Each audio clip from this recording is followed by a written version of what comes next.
Hello there, everyone. Welcome to Nightmare Narratives. I am your storyteller, and I'm here to guide you tonight. I know many of you use these videos to drift off to sleep, so before we begin, take a moment to like this video and subscribe to our channel. I'm always curious. Where are you watching from and what time is it in your part of the world? Now find your cozy spot and relax. My name is Benjamin Crowfeather, but everyone calls me Ben.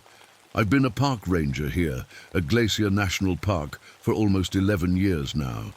At 36, I've spent more time in these mountains than anywhere else. My Blackfoot ancestors walked these same trails long before they were marked on any map. Today, the wind feels different. I stand at the edge of Jackson Glacier, watching it shrink more each year. When I was a kid, my grandfather brought me here. Remember what this looks like, he told me. Your children may never see it. I didn't understand then. Now I do. The mountains are talking, not in words, but in the cracking of ice that shouldn't be melting this early. In the strange wind patterns that don't follow the seasons like they used to. My people have stories about what happens when nature gets pushed too far, but I never really believed them. Just thought they were lessons to teach us to respect the land. A golden eagle circles overhead. They've been nesting in these parts for generations, but their hunting grounds are changing. The animals they prey on are moving higher up the mountains as temperatures rise. Everything's changing. I check my thermometer. 45 degrees in early March. When I started this job, we'd still have several feet of snow and temperatures, well below freezing. Now we get these wild swings. Freezing one day, warm enough for t-shirts the next. The old-timers in the tribe call it confused weather when the seasons lose their way. My radio crackles. It's the station checking in about the storm system moving our way. These days, the weather forecasts feel more like guesswork. The scientists have their satellites and computers, but they're just as surprised as everyone else when things go sideways. I spot a mountain goat on a ledge that wasn't there last year. The permafrost that's held these mountains together for thousands of years is melting. Rocks that haven't moved since the last ice age are shifting, creating new hazards. The goat looks nervous, testing each step carefully. Climate change, the scientists call it. Simple words for something so terrifying. This isn't just warmer summers or milder winters. This is the whole system breaking down. When I was in training, they told us the glaciers might be gone by 2050. Now they're saying 2030. I might be here to see the last one disappear. The valley below me echoes with the sound of ice breaking somewhere. A crack like a gunshot, then a low rumble. Another piece of glacier carving off, turning from ancient ice to just more water. Water that will flood somewhere downstream, water that should have stayed frozen. The air feels charged today, like before a thunderstorm. My skin prickles with it. The elders talk about how the sky spirits get angry when the balance is broken. I'd never paid much attention to those stories growing up. I wanted to be modern, scientific. But out here, watching everything change so fast, those old stories start to make a different kind of sense. Something's coming. I don't know what, but I can feel it in the air, in the mountains, in my bones. And whatever it is, it's been a long time coming. Sometimes I feel caught between two worlds. My mom is white, my dad Blackfoot. Growing up, I never felt like I fully belonged to either side. In town, I was the Indian kid. On the reservation, I wasn't Indian enough. Now I'm a park ranger with a government badge who still carries his grandfather's medicine pouch. Talk about confused. Lisa, my ex-wife, used to say I needed to pick a lane. You can't have one foot in each world, Ben, she'd tell me. She liked our house in town, our TV, our normal life. But I kept getting pulled back to the mountains, to the old ways. The divorce papers came 3 years ago. Can't say I was surprised. I'm tall and lean like my dad, strong enough to hike these mountains all day, but I clean up nice when I need to. Switching between worlds is something I've gotten good at. Baseball cap in town, eagle feather when I'm alone on the trails. Steel-toed boots for work, moccasins when I visit my grandfather. I reach into my backpack and pull out my bundle. Some of the other rangers laugh about it, this mix of high-tech gear and traditional stuff. My GPS sits next to a small leather pouch of sacred herbs. My modern first aid kit includes some of my grandmother's remedies. The weather prediction app on my phone works great, until it doesn't. The signs my grandfather taught me about watching birds and cloud patterns. Those haven't failed me yet. Crowfeather, you there? The voice on my radio belongs to Dr. Sarah Mitchell. She's been up here studying climate patterns for almost a year now. Smart lady, passionate, gets frustrated when people ignore the evidence right in front of them. I'm here, Sarah. What's up? I answer, fingering the eagle feather tucked inside my jacket. It was a gift from my grandfather when I first became a ranger, a reminder of who I am, where I come from. Can you meet me at Station 4? Got some weird readings I want to show you. On my way. I know these trails better than the lines on my palm. Every bend, every cliff, every hidden spring. But lately, even I get surprised. A tree that shouldn't be growing this high up. A stream flowing where there was only rock before. The mountain is changing faster than our maps can keep up. People come to the park and take pictures, thinking everything is the same as it's always been. They don't see what I see. They don't know what's been lost, what's still being lost.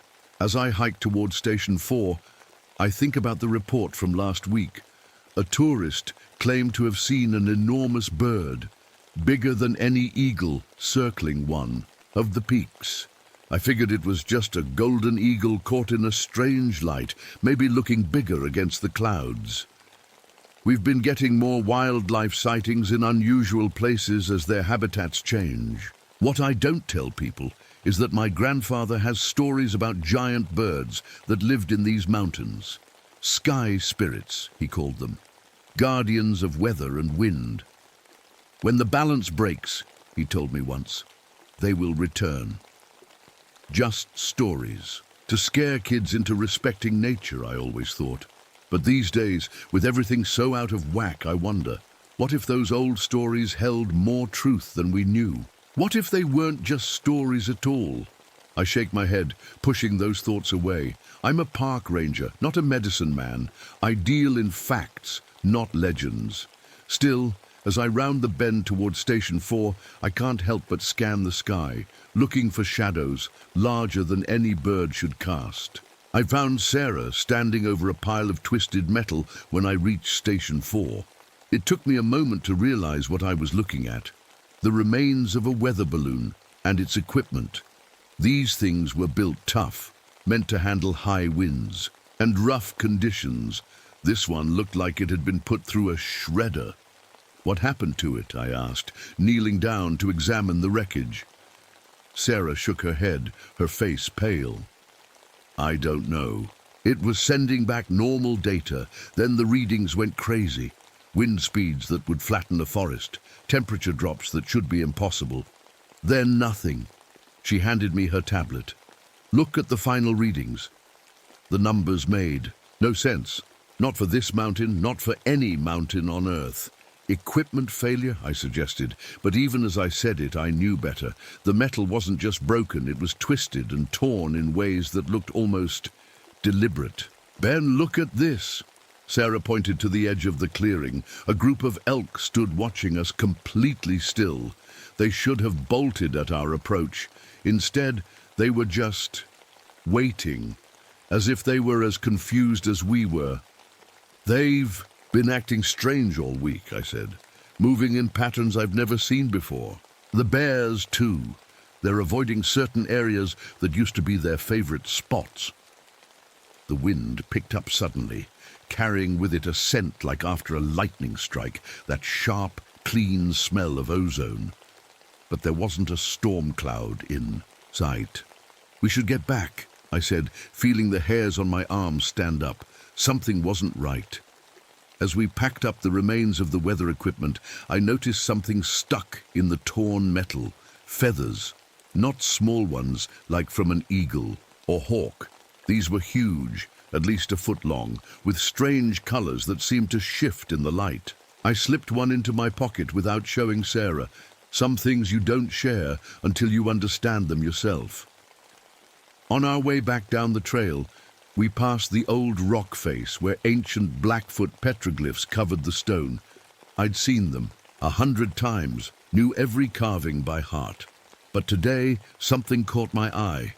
New marks, fresh cuts in the stone. They showed the same mountains, the same symbols for wind and rain, but with new additions, shapes that looked like industrial smokestacks, broken weather patterns, and a massive bird-like figure hovering over it all.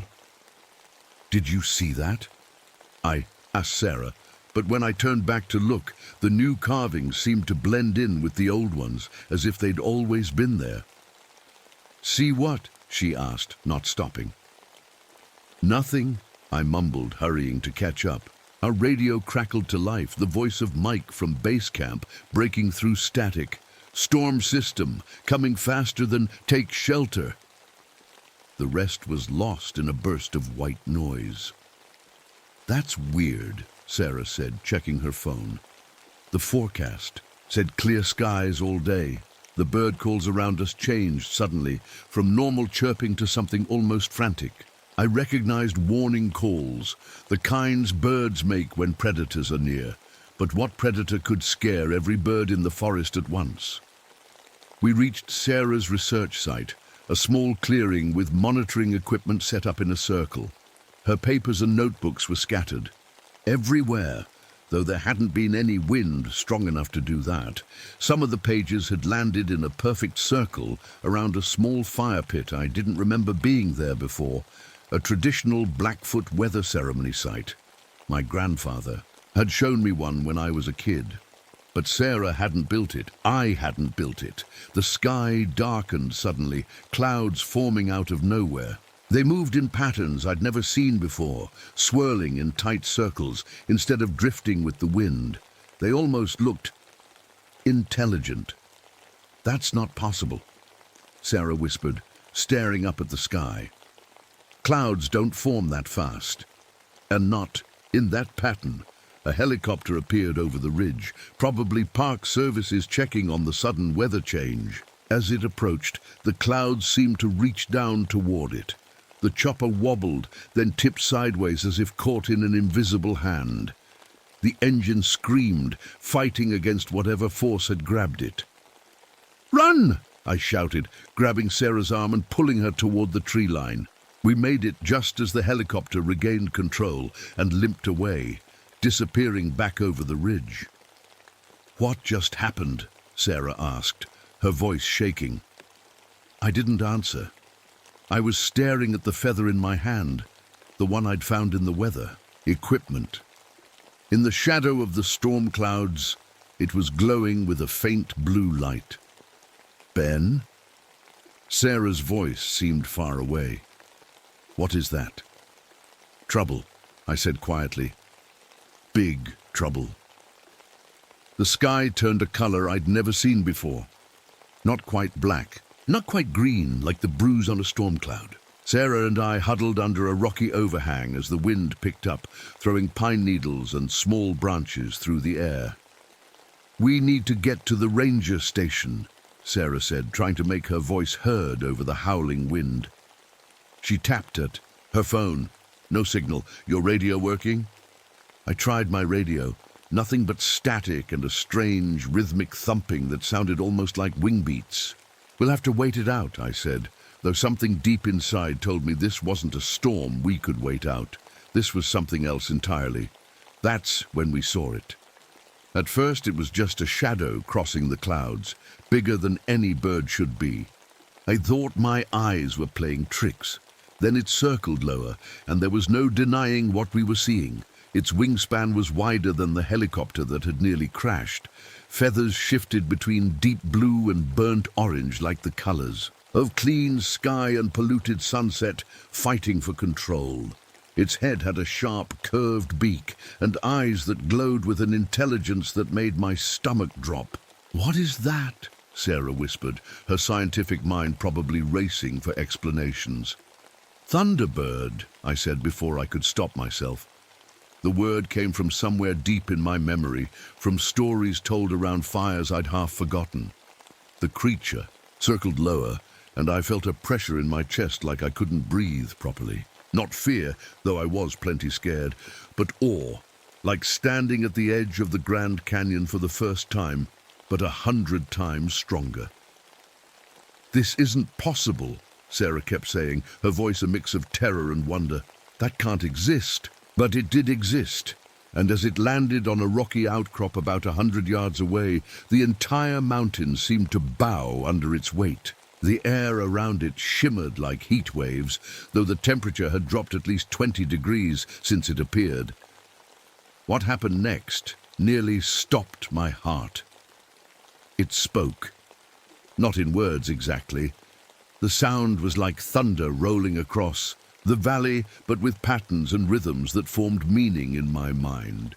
And strangest of all, sometimes I heard it in Sarah's voice, quoting from her climate research, and sometimes in the voice of my grandfather, speaking Blackfoot words of warning I hadn't heard since I was a child. "The balance is broken," it seemed to say. "The old agreement is void." Sarah clutched my arm so tight it hurt. "Ben, what's happening? I think I can understand it, but that's not possible." The Thunderbird spread its wings, and I saw how the feathers contained entire landscapes, healthy forests and rivers on one side, turning to drought-cracked earth and dying trees on the other. It was like seeing the before and after pictures of climate change come to life on its body. I tried to pull out my phone to take a picture, proof of what we were seeing, but it died in my hand. Sarah's equipment was doing the same. Batteries draining, screens going dark. The Thunderbird existed in a place where our technology couldn't reach. It fixed its gaze on me, and suddenly I wasn't on the mountain anymore. I was seeing the glacier as it had been hundreds of years ago, massive and gleaming. Then the vision shifted to show the same spot 50 years from now, bare rock where ice had stood for millennia. The speed of the change was what hit me hardest. Thousands of years to build, less than 200 to destroy. The vision shifted again. Now I saw the mountains as they had been when my ancestors first walked here. The air clean, the water pure. Then smokestacks rising, cars filling roads, planes crossing skies, each one adding its small contribution to the great unbalancing. A crack of thunder brought me back to the present. Sarah was on her knees, tears streaming down her face. She'd seen it too. "It's showing us what we've done," she whispered. "What we're still doing." The Thunderbird beat its wings once, creating a wind that nearly knocked us flat. The sound it made this time was louder, angrier. The ground under our feet trembled. "It's not just showing us," I said, understanding flowing through me like ice, water. "It's judging us." In that moment, I knew we weren't just watching some rare animal or natural phenomenon. We were facing something older than human memory, something that had watched over these mountains since they first rose from the earth, and it was angry. The sky darkened further as the Thunderbird rose into the air again, its massive wings blotting out what little light remained. Lightning crackled around it, striking the ground in places where I knew mining companies had once tried to drill, where pollution had seeped into once pristine waters. "We need to move," I said, pulling Sarah to her feet. "Now!" But as we turned to run, the mountain itself seemed to shift beneath us. Rocks that had been stable for millennia trembled and moved. The path we'd followed up was gone, replaced by a sheer drop. We were trapped. The Thunderbird circled overhead, watching us, waiting. "What does it want?" Sarah asked, her voice barely audible over the wind. I looked up at the ancient being soaring above us, and for the first time in my life, I truly understood the stories my grandfather had told me. "It wants balance restored," I said, "and I think we're the ones who have to do it." The ridge we stood on had become an island in a sea of swirling clouds. The Thunderbird circled overhead, each wing beat, sending ripples of energy through the air. I couldn't tell if minutes or hours had passed. Time felt different in its presence. "What did you mean about restoring balance?" Sarah asked, her scientist's mind still trying to make sense of the impossible. "How are we supposed to do that?" I reached into my pocket and pulled out my grandfather's medicine pouch. Inside were small offerings, tobacco, sage, sweetgrass, and cedar, the 4 sacred plants my people had used in ceremonies for generations. "My grandfather taught me that when you take from the earth, you must give something back," I said, my voice steadier than I felt. "We've been taking and taking for centuries without giving anything in return." The Thunderbird landed on a rocky spire, its eyes fixed on us. Lightning sparked between its feathers, and thunder rumbled continuously now. This wasn't just a storm, it was judgment. "It wants an offering," I said, understanding flowing through me. "But not just these plants. It wants a commitment." Sarah looked at me, fear and determination battling in her eyes. "What kind of commitment?" "To fight for the earth, to restore what's been damaged, to speak for those who can't speak for themselves." The words came from somewhere deep inside me, as if the mountain itself was speaking through my voice. I stepped forward, closer to the edge of the cliff, and raised my hands with the medicine pouch.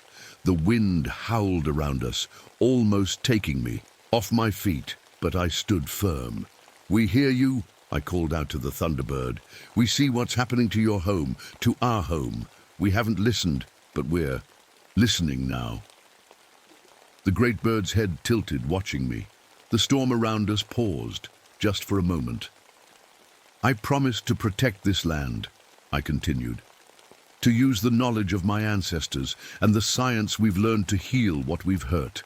I opened the medicine pouch and let the wind take the offerings. They swirled upward, dancing in the air currents around the Thunderbird. It watched them rise, then looked back at me, waiting. Sarah stepped forward to stand beside me. "I promise too," she said, her voice growing stronger. "I'll make sure people know the truth. I'll make them see what's happening before it's too late." For a moment, the storm calmed. The Thunderbird's feathers shifted, showing more blue than burning orange. I thought maybe, just maybe, it had accepted our promises. Then everything went wrong. A crack like a gunshot echoed across the mountain. At first I thought it was thunder, but then I realized the ridge beneath us was giving way. The permafrost that had held these rocks together for thousands of years had melted too much. Our weight was the final straw. "Run!" I shouted, grabbing Sarah's hand. We sprinted toward more solid ground as the edge of the cliff crumbled away behind us. We almost made it. The rock under Sarah's feet gave way. She stumbled, then fell, her hand tearing from mine. I threw myself down, catching her arm as she dangled over the edge. Below her was nothing but clouds and a drop that would kill her. Instantly. "Hold on!" I shouted, trying to pull her up, but more of the ledge was breaking away beneath me. I couldn't get enough leverage. The Thunderbird screeched overhead, the sound shaking the entire mountain. Was it angry? Pleased? I couldn't tell. "Ben," Sarah said, looking up at me. Her voice was surprisingly calm. "The data in my pack. Promise me you'll share it. People need to know." "We'll both share it," I grunted, still trying to pull her up. "Just hold on." Then came a sound like the mountain itself was tearing apart. A massive slab of rock broke free somewhere above us. I looked up just in time to see it falling, heading straight for where we were.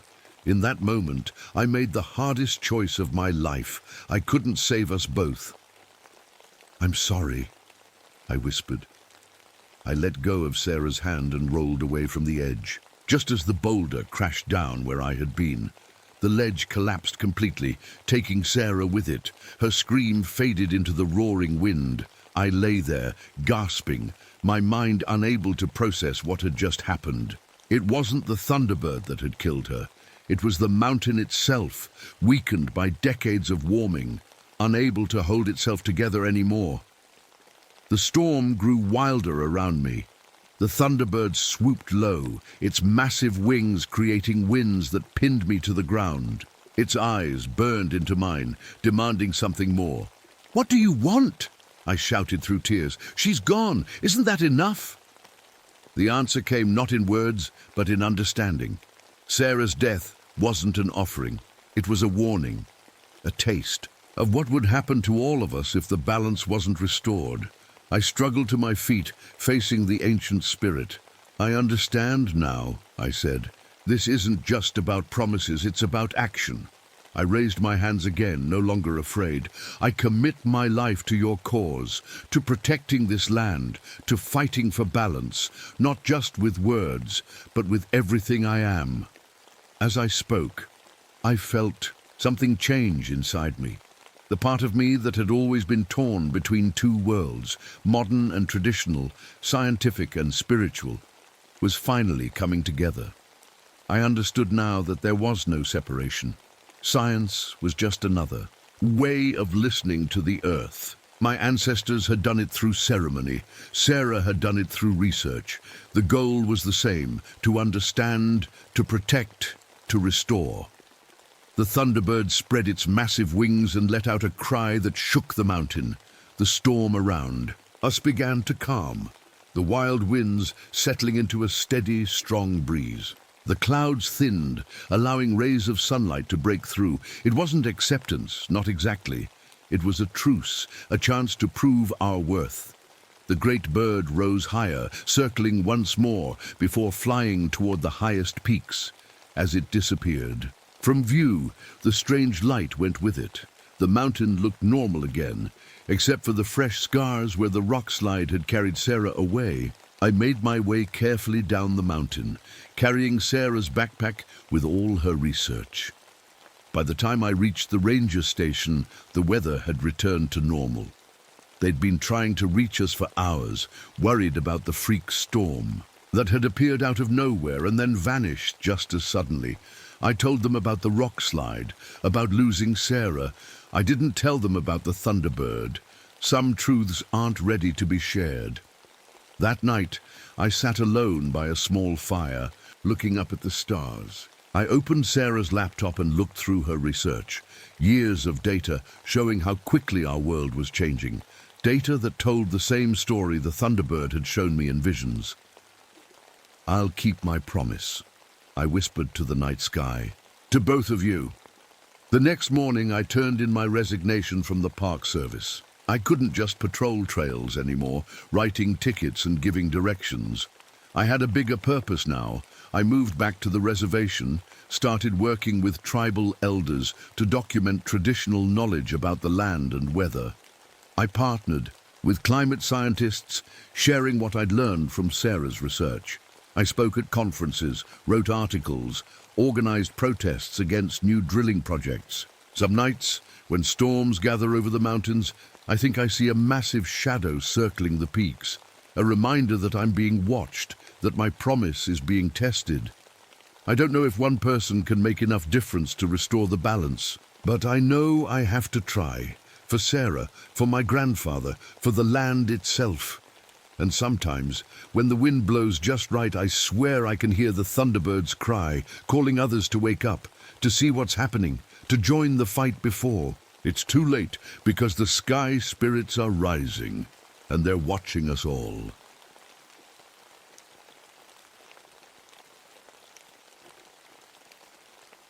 My name is Vincent Kowalczyk, but everyone calls me Vinny.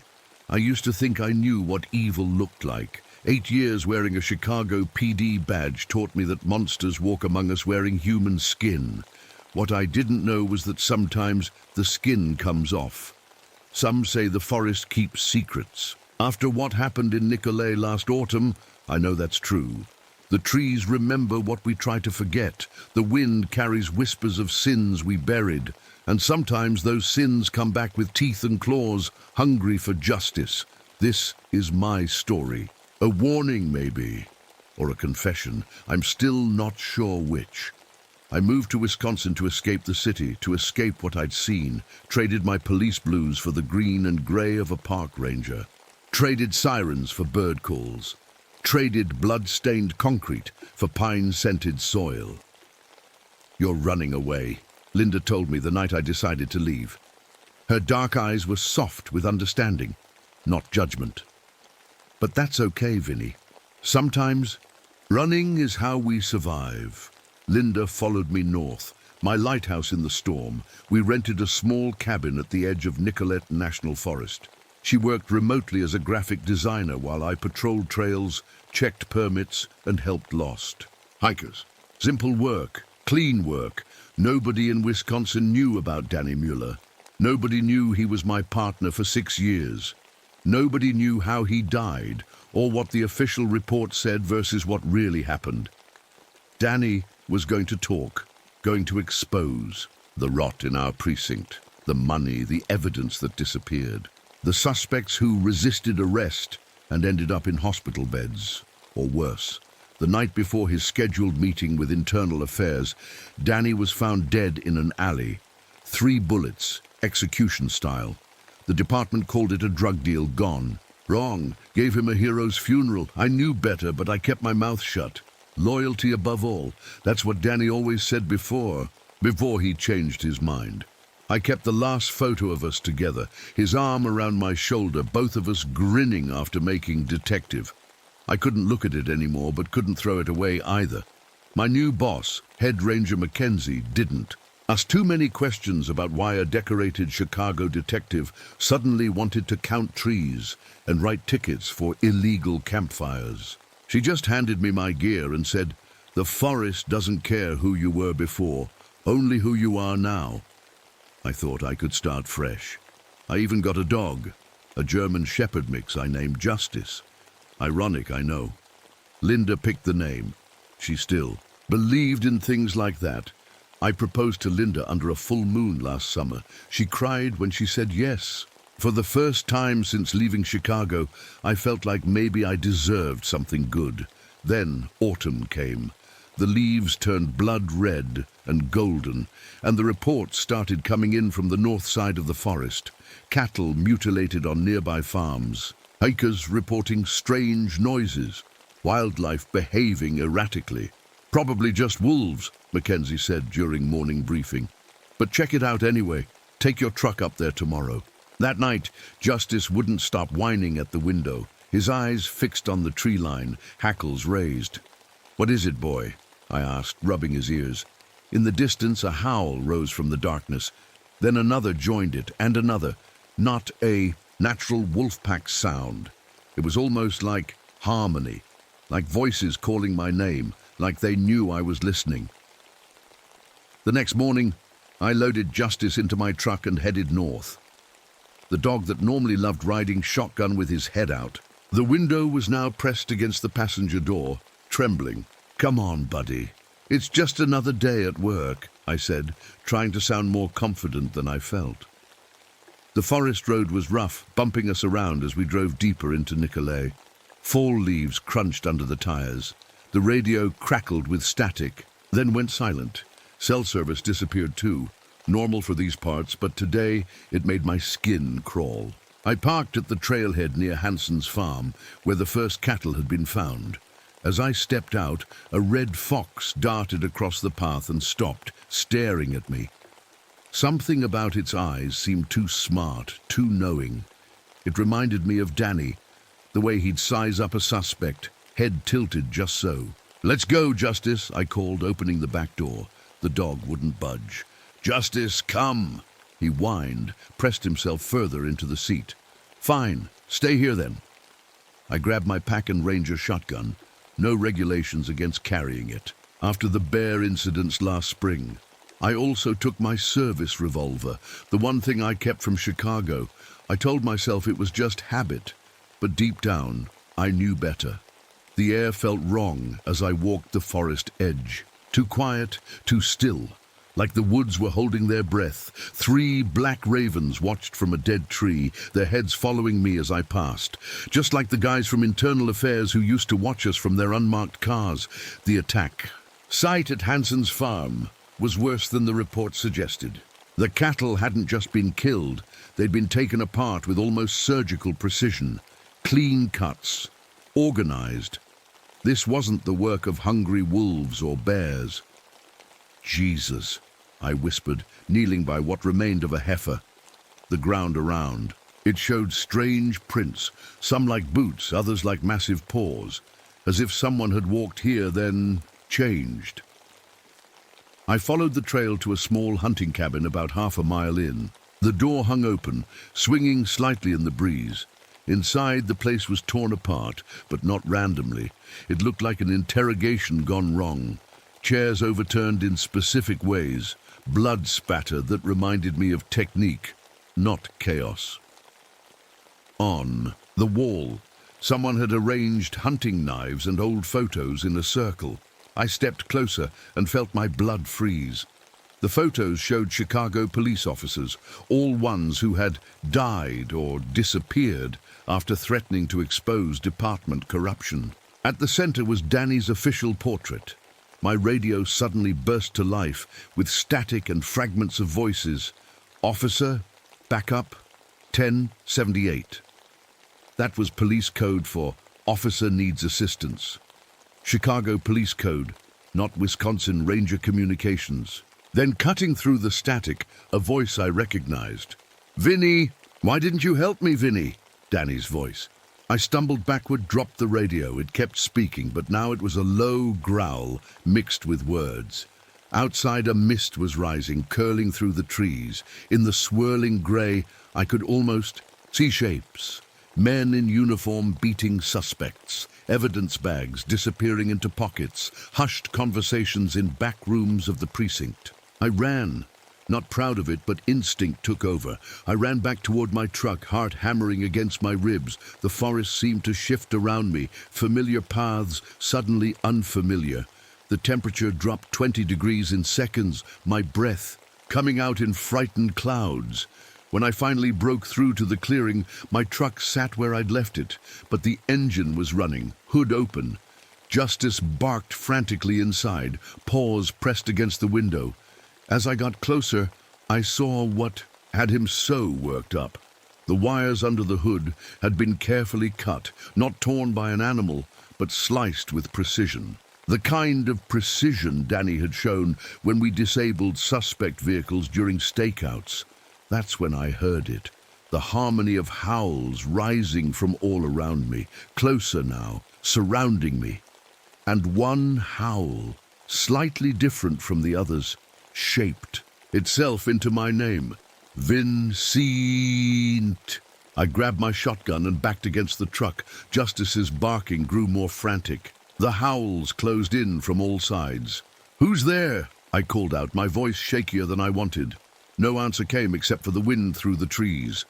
Movement caught my eye to the left. I swung my shotgun toward it, finger tense on the trigger. Nothing there. Then a rustle to my right, then behind me. They were circling, whoever they were. Chicago PD tactics, I whispered to myself. Surround and isolate. The mist thickened, swirling around my ankles like ghostly hands. Through it, dark shapes moved with purpose. Not random animal movements, but coordinated, like a police raid. "Show yourself!" I shouted, my back pressed against the cold metal of my truck. The forest went completely silent. Even Justice stopped barking. Then slowly, a figure stepped out from between two massive pines about 30 feet away. A man, tall, broad-shouldered, wearing what looked like the tattered remains of a Chicago police uniform. His face hidden in shadow. "Danny," my voice cracked. "On the name." The figure took another step forward. The mist parted, and I saw his face. It was Danny Mueller, my partner, my friend, the man I'd watched them put in the ground 3 years ago. But he wasn't right. His skin was gray and stretched too tight over his bones. His once friendly eyes now glowed yellow in the dim forest light. When he smiled, his teeth were wrong. Too many, too sharp. "Hello, partner." His voice was Danny's, but rougher, like it was mixed with gravel and animal growls. "Long time no see." "You're dead," I whispered. "I was at your funeral." Was I dead, Vinny? Or just changing? As he spoke, his shoulders seemed to widen, his back hunching. "You knew what was happening in the department. You knew what they Did to whistleblowers. I raised my shotgun. Stay back. Danny laughed, the sound turning into a growl halfway through. That won't help you. Not against what we've become. We? As if answering my question, more figures emerged from the trees. Men and women in tattered police uniforms, all with the same wrong eyes, the same two sharp teeth. I recognized faces. Officer Rodriguez, who transferred after questioning a captain's order. Detective Hayes, who committed suicide 2 weeks after collecting evidence against the commissioner. 6, 7, maybe more of them. All officers who had threatened to expose corruption, all officially dead or disappeared. What happened to you? I asked, trying to keep my voice steady. Danny's form rippled, like water disturbed by a stone. His hands lengthened into clawed paws, his face stretched into something between human and wolf. Guilt happened, Vinny. Corruption happened. We looked the other way so many times that the darkness got inside us, changed us. His voice distorted as he spoke, becoming less human with each word. And when they silenced us for finally trying to do the right thing, that darkness had somewhere to go. The others began to change too, their bodies twisting and cracking as human features gave way to something wild and primal. Not fully wolves, but not men anymore either. The beast of Bray Road, I whispered, remembering local legends. That's what they call us now, Danny said, now more wolf than man, only his eyes still recognizable as my former partners. We are what the department made us. Pack animals, hunting in the shadows, living by our own code. Justice howled from inside the truck, a sound of pure terror. Your dog recognizes me, Vinny, Danny growled. Dogs always know the truth. And like you could have backed me up, could have helped me expose them. Instead, you stayed quiet, stayed loyal to the wrong pack. I didn't know they would kill you, I said, finger trembling on the trigger. No, or did you just not want to know? Danny took another step closer. I could smell him now, cologne mixed with wild animal musk. The scent of my partner and something else, something primal. What do you want from me? I asked. Danny's wolf face twisted into what might have been a smile. We want you to choose, Vinny. The right pack, this time. The others moved closer, forming a circle around me. Some walking. On 2 legs, others on 4. All with those same burning yellow eyes. There's still corruption in Chicago PD, Danny growled. Still men who need to answer for what they've done. Join us, Vinny. Become what we are. Help us hunt them down. My heart pounded so hard I thought it might burst. And if I say no? Danny's teeth gleamed in the fading light. Then you become the prey. I need time, I said, trying to keep my voice steady. This is crazy, Danny. You've had 3 years, Danny growled, taking another step toward me. The others moved in too, closing the circle. Time's up, partner. I fired a warning shot into the air. The blast echoed through the trees, but none of the creatures flinched. Still thinking like a cop, Danny laughed, the sound more howl than human. Those bullets won't hurt us. We know all the standard police gear, Vinny. We helped design the training, remember? My mind raced. The service revolver pressed against my back, hidden under my jacket. The one thing I'd never told anyone about. After Danny died, I'd done something crazy. Melted down evidence bullets from a silver theft case and recast them. Not because I believed in werewolves, but because I needed something that felt different, special. Something to fight the kind of evil that could kill my partner and call it justice. What about Linda? I asked, stalling for time. If I join, what happens to her? Something flickered in Danny's yellow eyes, a memory of humanity. Bring her in. Tell her the truth. Let her decide. Like I'm deciding now? I inched my hand toward my back. Exactly, Danny nodded, his massive wolf head bobbing grotesquely. But choose quickly. A howl cut through the forest, distant but coming closer. Danny's ears perked up. Ah, he said. The rest of the pack returns, and they've found something interesting. Cold fear washed over me. What do you mean? Linda came looking for you, Vinny, when you didn't answer your phone. Isn't that sweet? You're lying, I hissed, but my heart sank. Linda had mentioned driving up to surprise me for lunch today. I'd forgotten. Am I? Danny tilted his head. She's wearing that blue jacket you bought her last Christmas. Has her camera with her. Still takes pictures of birds, doesn't she? Two more wolf creatures emerged from the trees, nudging forward a stumbling figure. Linda, her face pale with terror, her blue jacket torn at the sleeve. "Vinny!" she cried when she saw me. "What's happening? What are these things?" "Let her go," I said, my voice dangerously low. "She has nothing to do with this." "She has everything to do with this," Danny growled. "She's what you chose instead of justice, instead of standing with me." I met Linda's eyes, trying to convey strength I didn't feel. "It's going to be okay." "Such a human lie," Danny said. "Nothing is going to be okay, not until the guilty pay." He turned his massive head toward Linda. "Did he tell you about Chicago, Linda, about what he let happen?" "Don't," I warned. "He stood by while cops beat confessions out of suspects. Planted evidence, took bribes." Danny's voice was almost sad now. "And when I finally found my conscience, decided to talk, he let them kill me rather than break the code of silence." Linda looked at me, her eyes wide. "Vinny?" I didn't know. "What they were planning," I said, the words catching in my throat. "I swear, Linda, I didn't know." "But you suspected," Danny pushed. "Deep down you knew, and you did nothing." The circle of wolf creatures tightened around us. I could see Linda trembling, tears streaming down her face. My hand found the grip of my hidden revolver. "Last chance, Vinny," Danny growled. "Join us.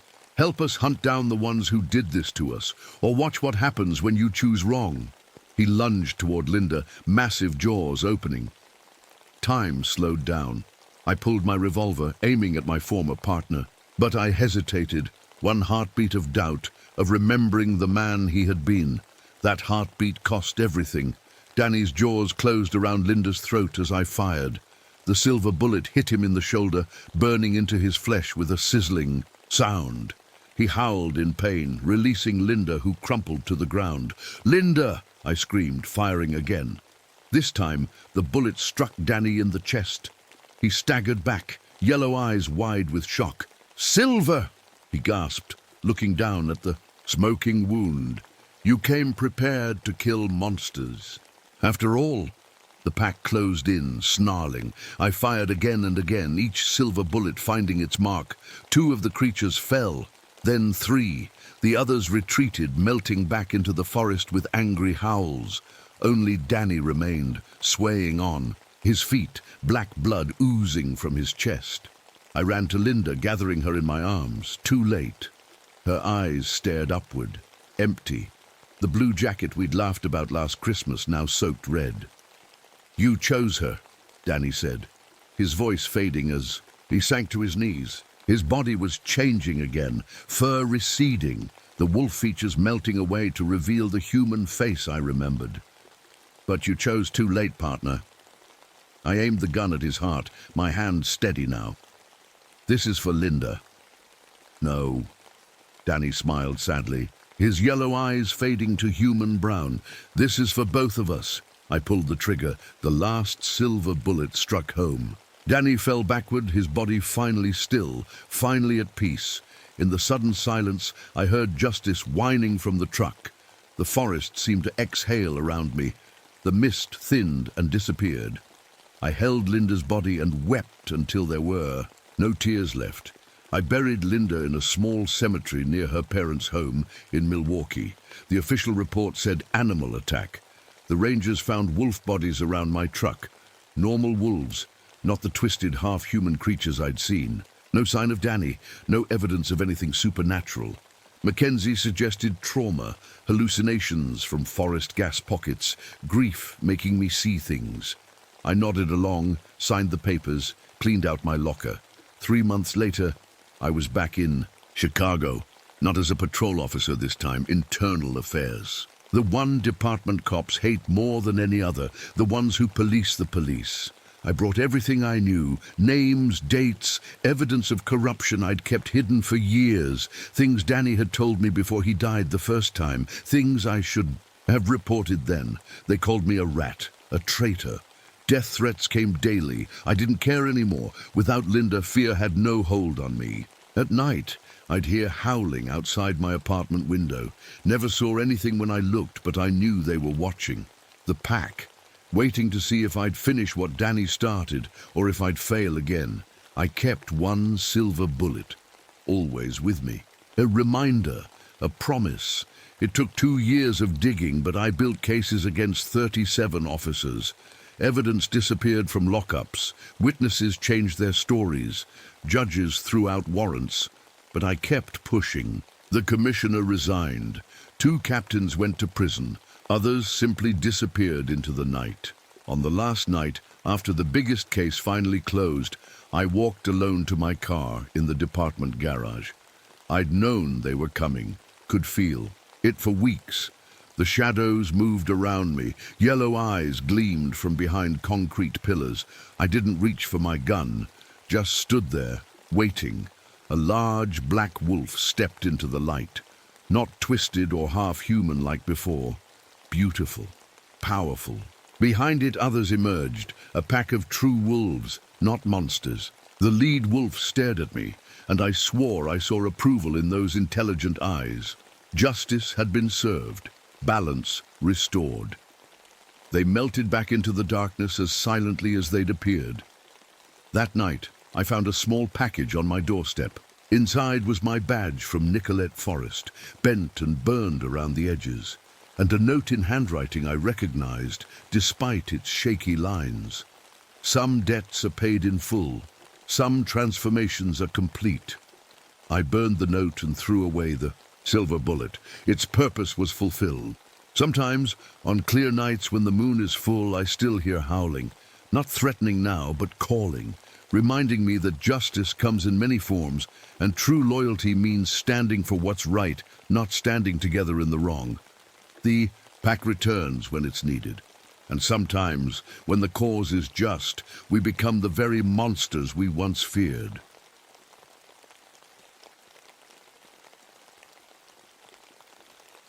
My name is Theodore Kowalski, but everyone calls me Ted. I've been a park ranger here in the Pine Barrens of New Jersey for almost 7 years now. Before that, I was a firefighter for 15 years. Some say I'm running from my past. Maybe they're right. The Pine Barrens are beautiful in October. The pine trees stretch as far as the eye can see, their needles rustling in the wind. But there's something wrong here. I can feel it. I've always had a sense for danger. Comes with being a firefighter, I guess. This morning, I was walking my usual route when I noticed something strange about the soil. It had an oily sheen in places it shouldn't. I've seen this before, back when I was investigating cases of corporate arson. It's what happens when chemicals seep into the ground. Just great, I muttered, kneeling down to get a better look. The smell hit me next, like rotten eggs mixed with something metallic. I've worked enough industrial fires to recognize it. Oh, chemical waste. I was about to take a sample when a black snake slithered across my path. I'm not superstitious, but something about that snake made my skin crawl. It was heading straight toward an area I'd been meaning to check out, a clearing, where nothing grows anymore. The wind picked up, carrying a scent that burned my nose. Most people wouldn't notice it, but I've breathed in enough toxic fumes to know the difference between natural forest smells and man-made poisons. This was definitely the latter. My radio crackled to life, making me jump. Through the static, I heard what sounded like emergency calls, but they cut in and out.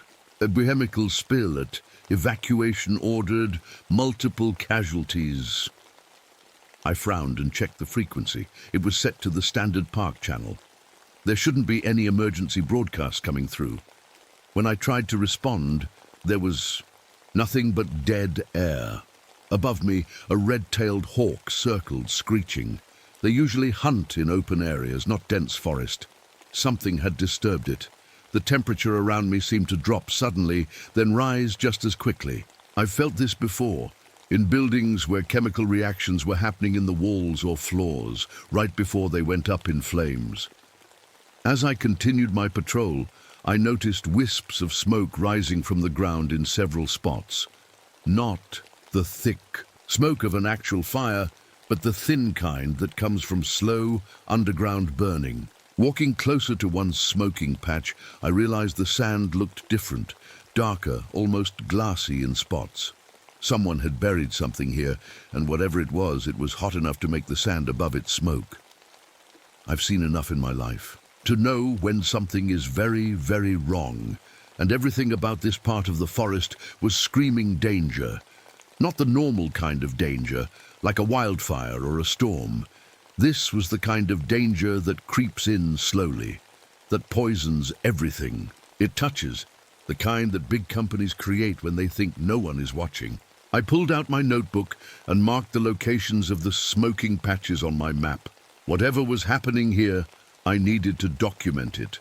Because if my gut was right, and it usually is, something terrible was brewing in the Pine Barrens. And I had a feeling I was the only one who could stop it. I don't talk much about my past. Some wounds never really heal. But to understand why I'm so worked up about these chemicals, you need to know what brought me here. 8 years ago, I was fighting a warehouse fire with my crew. None of us knew the owner had been storing illegal chemicals inside. The explosion took 5 good men, my friends. I was the only one who made it out. 2 years later, I lost Sarah, my wife. Our house was just a mile from the chemical plant outside town. When it blew, the fire spread so fast. I was at work. By the time I got there, it was too late. After that, I couldn't be a firefighter anymore. Every alarm, every flame brought it all back. So I came here, to the quiet of the Pine Barrens.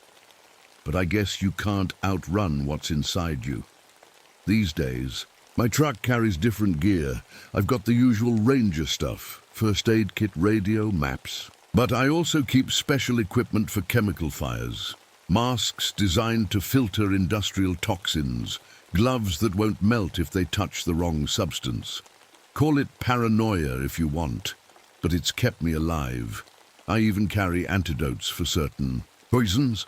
You'd be surprised what companies dump in these woods when they think no one is looking. My St. Florian medal never leaves my neck. St. Florian watches over firefighters. After what happened, I had a priest bless this medal specifically against chemical fires. Not sure if that's even a thing, but it makes me feel better. I was checking my notes about the smoking ground when I heard someone calling my name. Ranger Kowalski, Ted? I looked up to see Amanda Price waving as she walked toward me. Amanda's a local researcher who studies the connection between old stories and real-world events. Smart lady. Too smart to be wandering around these woods alone. Amanda, I nodded. What brings you out here? She pushed her glasses up and smiled. Following a theory, did you know that most Jersey Devil sightings throughout history happened near areas that later became known pollution hotspots? I raised an eyebrow. You think there's a connection between a made-up monster and toxic waste? Maybe the monster isn't made up, she said, her eyes serious. Maybe it's the land's way of warning us. I almost laughed, but something stopped me. Maybe it was the smoke still rising from the ground nearby. Or maybe it was the memory of all those fires I couldn't explain, even with 20 years of experience. I've got maps, Amanda continued, pulling papers from her backpack. These red dots are where people reported seeing the Jersey Devil over the last century. These blue areas are where the EPA later found illegal dumping sites. The dots and blue areas lined up almost perfectly. Could be coincidence, I said, but my mouth went dry. Maybe, Amanda shrugged, or maybe the Jersey Devil isn't a devil at all. Maybe it's something else entirely. As we talked, I noticed something about the smoke patches. They weren't random. They formed a pattern across the forest floor. Almost like a symbol of some kind. "What's wrong?" Amanda asked, seeing my face. "Nothing," I lied. "Just thinking we should head back before dark." The truth was, I'd seen that pattern before. Once, in the ashes of a chemical fire that should never have happened.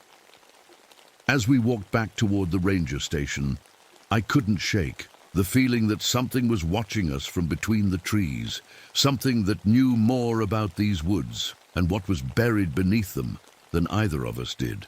And for the first time since I came to the Pine Barrens, I felt the old familiar itch, the need to fight a fire before it starts, to save what can still be saved. The next morning, I woke up early and headed back to the smoking patches. Something wasn't sitting right with me. In all my years fighting fires, I'd never seen anything quite like this. The sun was barely up when I reached the first spot. What I saw made me stop in my tracks.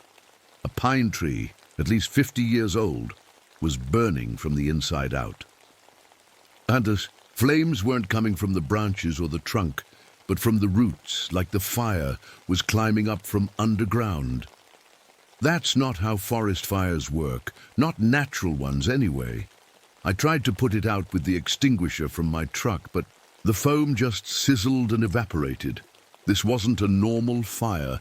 As I moved deeper into the woods, I noticed something else strange. No animals. Usually these woods are full of squirrels, rabbits, foxes, but today, nothing. The only sound was the wind through the pines and my own footsteps. Animals know when something's wrong. They feel it before we do. I pulled out my equipment to take readings of the air. The meter started beeping almost immediately, warning of high levels of something it couldn't identify. Not good. When I knelt to examine one of the smoking patches up close, my hand touched the ground. I yanked it back immediately. The soil was hot, really hot, but there was no visible flame. Just that thin, wispy smoke. I tried to radio back to the station, but all I got was static and weird sounds. It almost sounded like voices, but not talking to me, more like recordings of emergency calls. Evacuation ordered for chemical spill, fire spreading rapidly. Please remain calm. But there was no chemical spill reported. At least not that I knew of. My phone wasn't working either. No signal out here. I was on my own. As I walked, I noticed the smoke from different patches seemed to be forming shapes in the air. Not random swirls, but deliberate patterns, like letters or symbols from some language I couldn't read. The smell was getting worse too. That rotten egg smell had a sharp edge to it now, burning my throat when I breathed too deeply. I pulled my mask on, grateful I'd brought it. That's when I heard the noise. At first, I thought it was the wind or maybe a distant car, but it kept getting louder. A shrieking sound, like metal scraping on metal, but with something else mixed in, almost like a cry of pain. I followed the sound to a clearing I'd never seen before. In the center was a cranberry bog, but the water wasn't the normal red. It was bubbling and steaming, turning a sickly green color. My truck started making noises then. The engine, which I'd turned off, was somehow running, revving higher and higher. When I touched the hood, it was hot enough to burn my hand through. My glove. "Ted," I heard Amanda's voice behind me and turned to see her running toward me, her face pale. "You need to see this." She thrust her notebook at me. Inside were newspaper clippings going back decades, all about mysterious fires in the Pine Barrens. Fires that couldn't be explained. Fires that burned hotter than they should have. And in the margins, Amanda had written notes connecting each fire to a company that had been fined later for illegal dumping. "It's not random," she said, her voice shaking. "Something is targeting these spots. Something that knows." Before I could answer, the shrieking sound came again, louder this time, close enough to make my ears hurt. Amanda's eyes widened as she looked past me. I turned slowly, already knowing I'd see something I couldn't explain. The smoke from all the patches was moving now, coming together in the air above the cranberry bog, swirling faster and faster, taking shape. "The Jersey Devil," Amanda whispered, but I knew better. This wasn't any devil from old stories. This was something born from what we'd done to these woods, something angry, something that had been waiting a long time to be set free. And as it turned its gaze on us, I realized one thing for certain. My old firefighting skills weren't going to be enough this time. The thing above the bog took shape slowly. At first, it was just smoke and heat waves. But then it became something else. It had wings, huge ones that stretched wider than my truck. But they weren't like bird wings or bat wings from the old Jersey Devil stories. They looked like they were made of fire and black smoke, constantly moving and changing shape. Its body was hard to look at directly. Sometimes it seemed solid, like a creature with 4 legs and a long neck. Other times, it was just swirling, smoke with bright points of light where eyes might be. "What is it?" I whispered, more to myself than to Amanda. "It's angry," she said, her voice barely audible. "It's been trapped for so long." The heat coming off this thing was unlike anything I'd ever felt, and I'd stood inside burning buildings. This was deeper somehow, like it was cooking you from the inside out. I grabbed Amanda's arm. "We need to get out of here." But as we backed away, the creature, the spirit, whatever it was, moved toward us. Not quickly, but with purpose. Each step it took left smoking footprints in the ground. "Wait," Amanda pulled away from me. "I don't think it wants to hurt us." "Amanda, don't."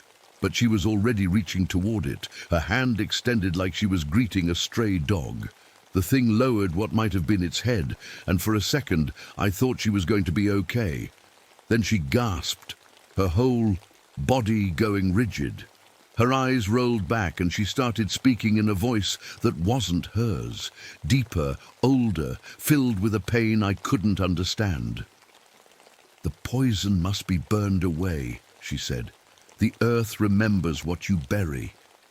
The creature's form shifted again, and suddenly the air around us changed. The trees looked different, taller, healthier. The bog water ran clear. For a moment, it was like seeing the pine barrens as they must have been hundreds of years ago, before factories and chemical plants.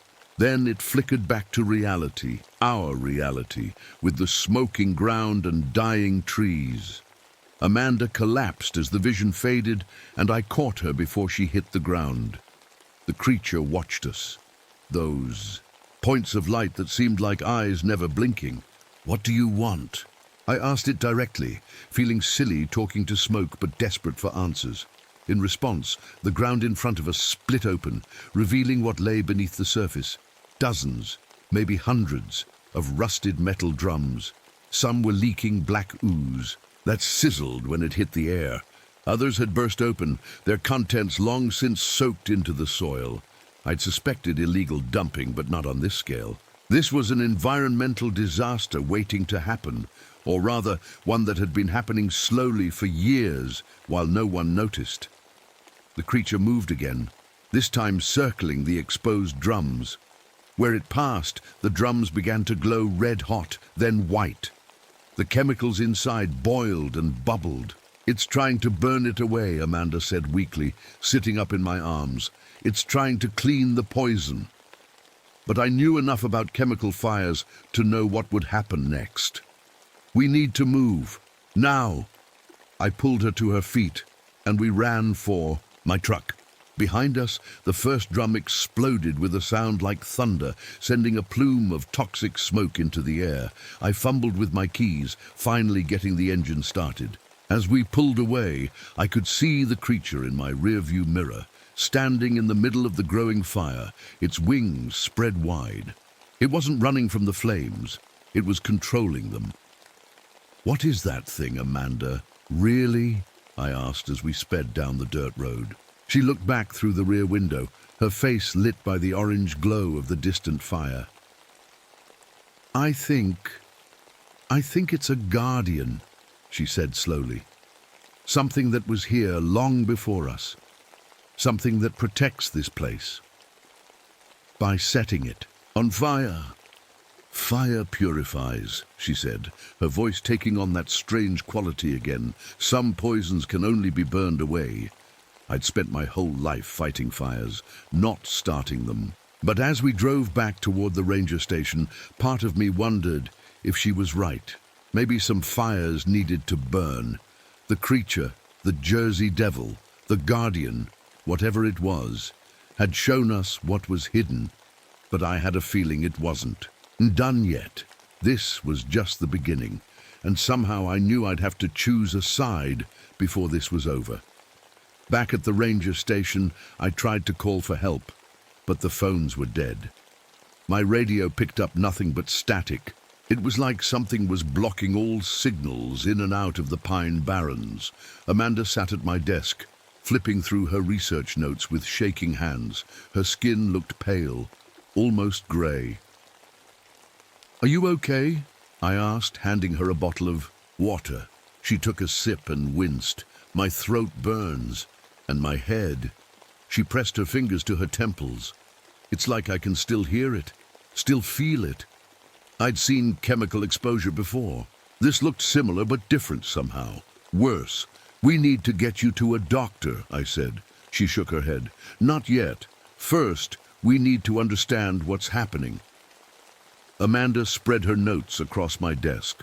Maps of the Pine Barrens with red, circles marking sightings of the Jersey Devil over the past century. Blue squares showing known chemical dump sites, green triangles indicating mysterious fires that couldn't be explained. The pattern was impossible to miss now. They all lined up. "The Jersey Devil isn't evil," Amanda said quietly. "It's trying to heal the land, but it can't do it alone." A loud boom shook the station windows. In the distance, orange flames lit up the night sky. The fire was spreading. "We need to evacuate the area," I said, grabbing my emergency kit. "There are cabins and campgrounds out there." Amanda stood up, swaying slightly. "I need to document this, all of it. People need to know what these companies have done." I wanted to argue, but the look in her eyes stopped me. This was important to her, maybe important enough to risk her life for. We took my truck back into the woods, following the glow of the fire. As we got closer, I could see it wasn't spreading randomly. It was moving in a clear pattern, connecting all the dump sites we'd seen on Amanda's map. The Jersey Devil, or whatever it was methodically burning away the poison. We parked on a ridge overlooking the Cranberry Bog, where we'd first seen the creature. The scene below us was like something from another world. The bog water boiled and steamed. The creature moved through the flames, its wings spreading the fire in some places, containing it in others. Where the fire burned hottest, I could see more drums and containers being revealed, like layers of a toxic history being peeled away. Amanda started taking pictures, documenting everything. Her breathing sounded raspy now, and she kept coughing. "Amanda, we should go," I said, noticing how much worse she looked. "You need help." "Just a few more minutes," she insisted. "I need to get this all on record." That's when we heard the helicopters, 3 of them, coming in fast from the east. Not fire choppers or emergency services. These were black, unmarked, private security. Who called them? I wondered aloud. Amanda's face hardened. The same people who created this mess. They're not here to help. The lead helicopter dropped lower, hovering over the bog. A spotlight cut through the smoke, searching for the creature. "They're going to kill it," Amanda whispered, "and then cover this all up again." Something inside me snapped. I'd spent my whole life fighting fires, believing I was doing the right thing. But what if some fires needed to burn? What if some truths needed to come out, no matter how painful? "Give me your camera," I said to Amanda, "and all your notes. Get back to the truck and get out of here." "What are you going to do?" I took a deep breath. "I'm going to help it." Before she could stop me, I slid down the ridge toward the bog. The heat was incredible, but I'd faced worse. My firefighting gear would protect me, at least for a while. The creature saw me coming. It turned those glowing points of light on me, and I felt it looking into me, through me. "I understand now," I said to it. not sure if it could hear me or even understand. I'll help you burn away what needs to be burned. Behind me, the helicopters were descending, men in hazmat suits, preparing to drop from ropes. I heard Amanda shouting something, but couldn't make out the words over the roar of the fire and the choppers. The creature spread its wings, and suddenly I knew what I had to do. It wasn't about fighting the fire. It was about controlling it, directing it, making sure it burned what needed to be burned without spreading to the healthy parts of the forest. I started moving around the edge of the bog, using my knowledge of fire behavior to create fire breaks where needed, allowing the flames to burn hotter where the drums were. Buried deepest. The men from the helicopters were on the ground now, carrying equipment I didn't recognize. Not water or foam to fight the fire. Something else. Something to capture or kill the creature. "Stop!" I shouted at them. "You don't understand what's happening here." One of them raised what looked like a weapon, not a gun exactly, but something designed to fire some kind of projectile. Before he could shoot, the creature moved between us, its wings creating a wall of fire that forced the men back. I turned to continue my work, but stopped when I heard Amanda scream. She was still on the ridge, but she was no longer alone. 2 men in suits, not hazmat but business suits, were trying to take her camera and notes. I started to run toward her, but I was too far away. I watched in horror as she struggled with the men, then suddenly staggered backward, clutching her. Throat. She collapsed to her knees, then fell forward onto the ground. "Amanda!" I screamed, running faster now, ignoring the pain as embers burned through my protective gear. By the time I reached her, the men were gone, and Amanda wasn't moving. Her skin was blue, her eyes wide open but seeing nothing. I knew without checking that she was gone. Not from the fire, not from the creature, but from the chemicals she'd been exposed to. The truth she'd been trying to expose had killed her. Rage filled me like I'd never felt before. Not just at the men who'd let her die, but at the whole system that had allowed this to happen. Companies dumping their poison in these woods for decades, people looking the other way. All of it. I picked up Amanda's camera and notes, tucking them safely into my gear. Then I turned back toward the bog, toward the creature that was still fighting its lonely battle. "Show me," I said to it. "Show me all of it." The creature's wings expanded, engulfing me in fire that somehow didn't burn. In that moment I saw everything, every barrel, every container, every drop of poison that had been hidden in these woods, and I knew exactly how to burn it all away. That night changed everything. For 6 hours, the Jersey Devil, this ancient guardian, and I worked together to burn away decades of poison from the Pine Barrens. I used my firefighting knowledge to control the flames, to make sure they only burned what needed burning. The creature guided me, showing me where the worst contamination lay hidden. The men with the helicopters tried to stop us, but they couldn't get close enough. Not with the creature protecting me, wrapping me in flames that somehow left me untouched. By dawn, it was done. The fires burned themselves out, leaving behind scorched earth that, for the first time in generations, was clean, purified. The creature stood at the edge of the cranberry bog, its form beginning to fade as the sun rose. Those points of light that served as eyes looked at me one last time, and I felt something pass between us. Not words exactly, but understanding. Then it was gone, dissolving into the morning mist. I carried Amanda's body back to my truck. Her camera and notes were safe in my pack. The evidence she'd died for wouldn't be lost. 3 days later, I handed everything over to a reporter I trusted, someone who wouldn't be bought off or scared away. Amanda's research, her photos of the Shea, illegal dumping, and my own testimony about what had really happened that night. The story broke nationwide. "Corporate poisoning of Pine Barrens exposed," read the headlines. There were investigations, arrests, outrage. Companies that had been dumping their waste for decades suddenly found themselves facing criminal charges.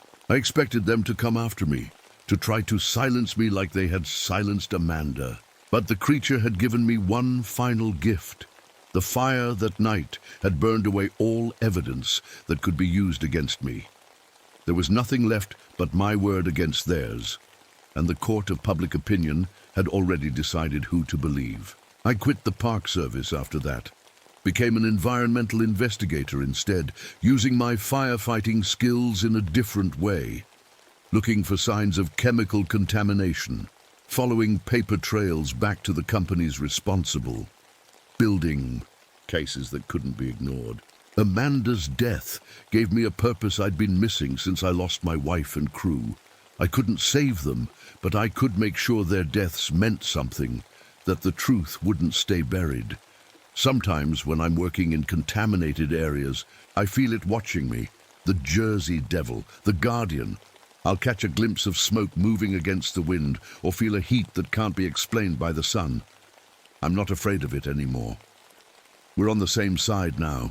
3 years after that night in the Pine Barrens, I was investigating a chemical plant just outside of Philadelphia. I'd found evidence of illegal waste disposal, enough to shut them down for good. The night before I was set to testify, the plant exploded. The official report called it an accident, a tragic coincidence. I know better. As the flames reached my office, I felt that familiar presence wrap around me. Wings of fire and smoke, protecting me even as the building collapsed. I didn't survive that night, at least that's what the official record says. Theodore Kowalski, dead in a chemical plant explosion, a sad end to a troubled man. But the evidence I gathered survived, found in a fireproof safe, untouched by the Butte. Flames that destroyed everything else. Enough evidence to bring down not just one company, but an entire network of corporate polluters. Some say if you go to the Pine Barrens on a clear October night, you might see 2 figures moving through the trees. A man and a creature with wings of fire still hunting for poisons to burn away. I can't confirm or deny those stories. All I know is that some truths can stay buried for only so long. Some fires need to burn, and sometimes the most unlikely. Allies find each other when they're needed most. My name was Theodore Kowalski. This is my burning truth.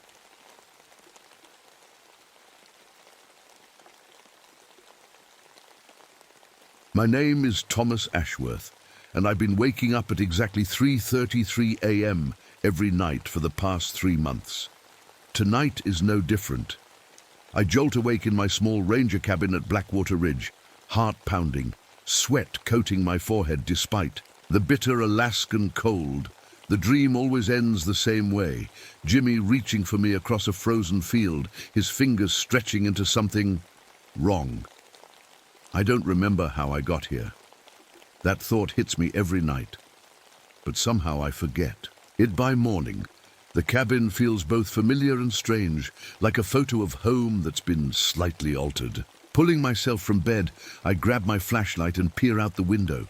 Fresh snow blankets everything, but there they are again, boot prints circling my cabin in perfect military formation. Size 11 combat boots, just like Jimmy Kowalski used, to wear in Korea. But that's impossible. Jimmy's been dead for 12 years. I open a can of what I think is fresh venison stew, but my hands shake when I see it's just an old sea ration. The metallic smell fills the cabin. Funny thing is, I could swear I was cooking fresh game just yesterday. I can still taste it. My fingers. Find Jimmy's Zippo in my pocket, the one engraved with Soul 51 that I've been carrying. But wait, didn't Jimmy die with this lighter? I remember him clutching it as the cold took him at Chosin Reservoir. So how is it in my hand now? As I light my cigarette, I hear something that makes my blood run cold, a marine cadence being called in the distance. It's Jimmy's voice, clear as day, singing the same songs we used to belt out on long marches. Left, right, kill. And kill, kill. The radio on my desk crackles to life on its own. I haven't touched it in days, but suddenly it's broadcasting what sounds like battle reports from Chosin. They're talking about positions being overrun, Marines freezing to death. All dated December 1951, but it's 1962. How am I hearing this in real time? Something compels me to step outside. The thermometer reads 40 below, but I barely feel it. In fact, I feel comfortable, like my body is getting colder to match the air around me. I examine the snow leading to my cabin door. Those are my boot prints, all right, but they're mixed with something else. Drag marks and what look like deep gouges in the snow, like claw marks. Through the trees, I see them. Tall shapes moving in perfect formation. They're too big to be human, but they're maintaining perfect military discipline. 1, 2, 3, 4, just like we used to march in Korea. Back inside, I stare at the walls of my cabin and suddenly realize something that chills me more than the Alaskan night. I've been having the same conversation with someone every night. I can feel the words on my tongue, the responses in my ears, but I can't remember who I've been talking to or what. I've been staring at my Purple Heart for an hour now. Something's wrong with it. The citation hanging on my cabin wall has my medal pinned to it, but the name reads James Kowalski. That can't be right. I remember getting this medal myself after that night on the frozen hill. Jimmy died there. I lived. That's how it happened, isn't it? My fingers trace over my discharge papers from the Marines. Severe hypothermia, it says. Acute starvation. And then the words that make my stomach twist. Psychological break with reality. I don't remember any of these injuries. I was shot in the leg, that's all, wasn't I? On my desk sits the photo of Jimmy and me in Korea. We're smiling, arms around each other's shoulders, two young men far from home trying to stay brave. I look away to grab my coffee, and when I look back, Jimmy's face has changed. His eyes are different, his smile wider. I blink and it's normal again. I've been eating the same meals for months now, those old sea rations that somehow taste like fresh deer meat. This morning I finished another can, and when I went to throw it away, it was completely empty and dry, like nothing had ever been in it. My journal sits open beside me. I've been writing in it every day, keeping track of my time here at Blackwater Ridge. 3 months ago, I rescued Dr. Morrison when she got lost hiking. At least that's what my first entry says, but as I flip through the pages, each day tells a different story about what happened. Found Dr. Morrison near Eagle Creek. She had a broken ankle. Dr. Morrison's car slid off the road during the snowstorm. Carried her 2 miles to safety. Dr. Morrison was trapped in a cave-in, dug her out with my bare hands. None of these can be true at the same time. What really happened to Dr. Morrison? I catch my reflection in the small mirror above my sink and jump back. For a split second, I saw Jimmy's face instead of mine. The weird thing is I almost preferred it that way. You'd have loved this posting, Jimmy, I say out loud. All this wilderness. Remember how we used to talk about fishing in Alaska after the war? I pause, listening to a response that seems to float in the air around me. Yeah, I know. The cold isn't for everyone. But you got used to it in Korea, didn't you? My body feels strange lately. My fingernails have grown long and yellowish, no matter how much I trim them. And I'm losing weight even though I feel like I'm always eating. My ribs show through my skin now, and my face looks hollow in the mirror.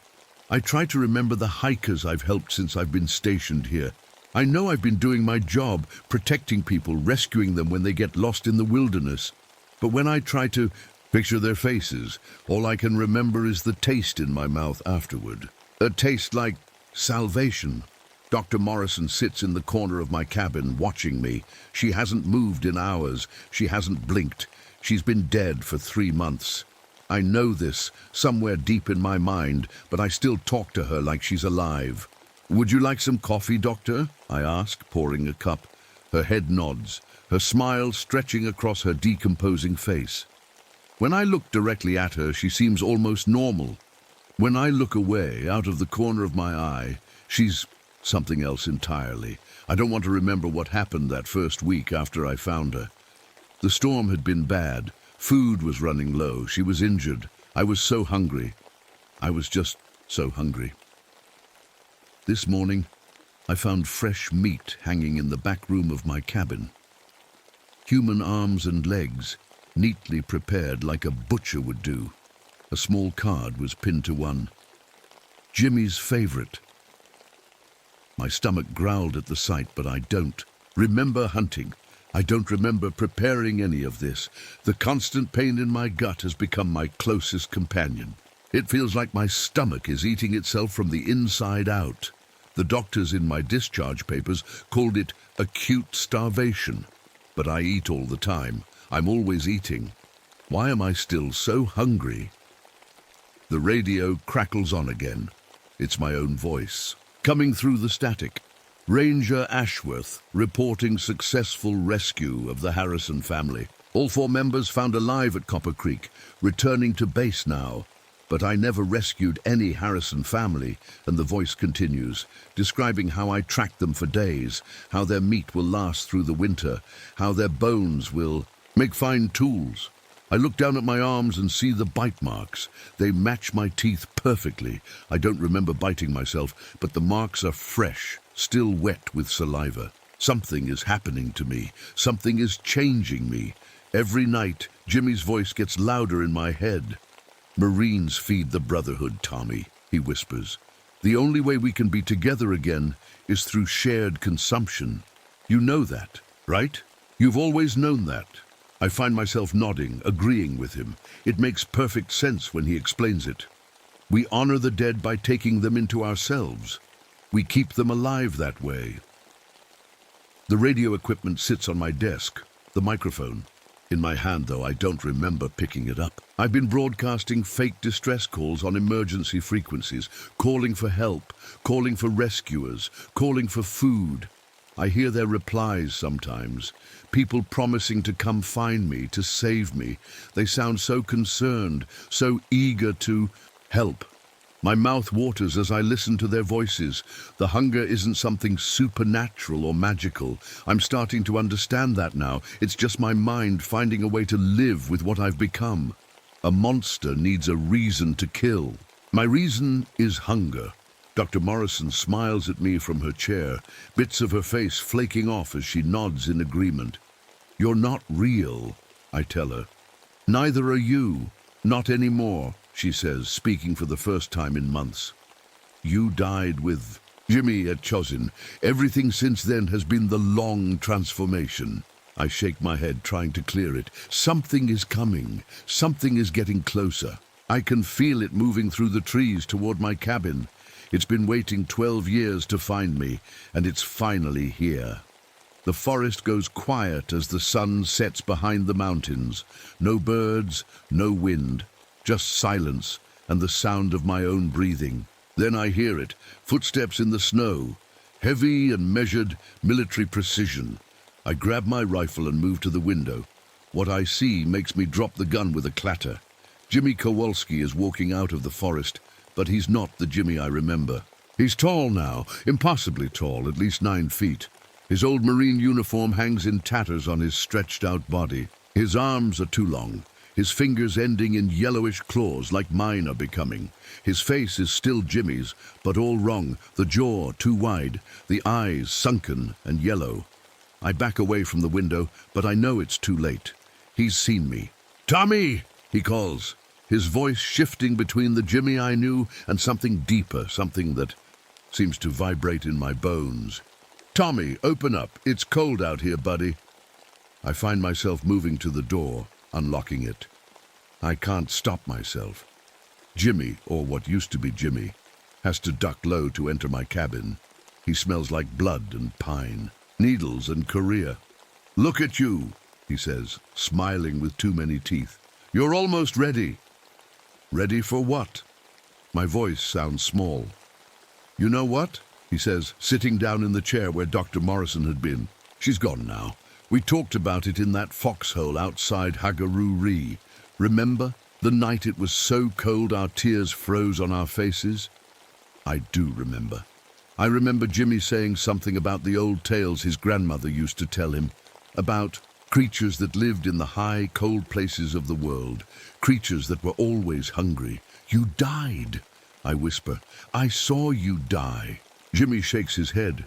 I was captured by the Chinese at first, then by something much older that lived in those mountains, something that had been waiting for someone like me. He leans forward, and I see flashes of memory in his yellow eyes. But they're all wrong.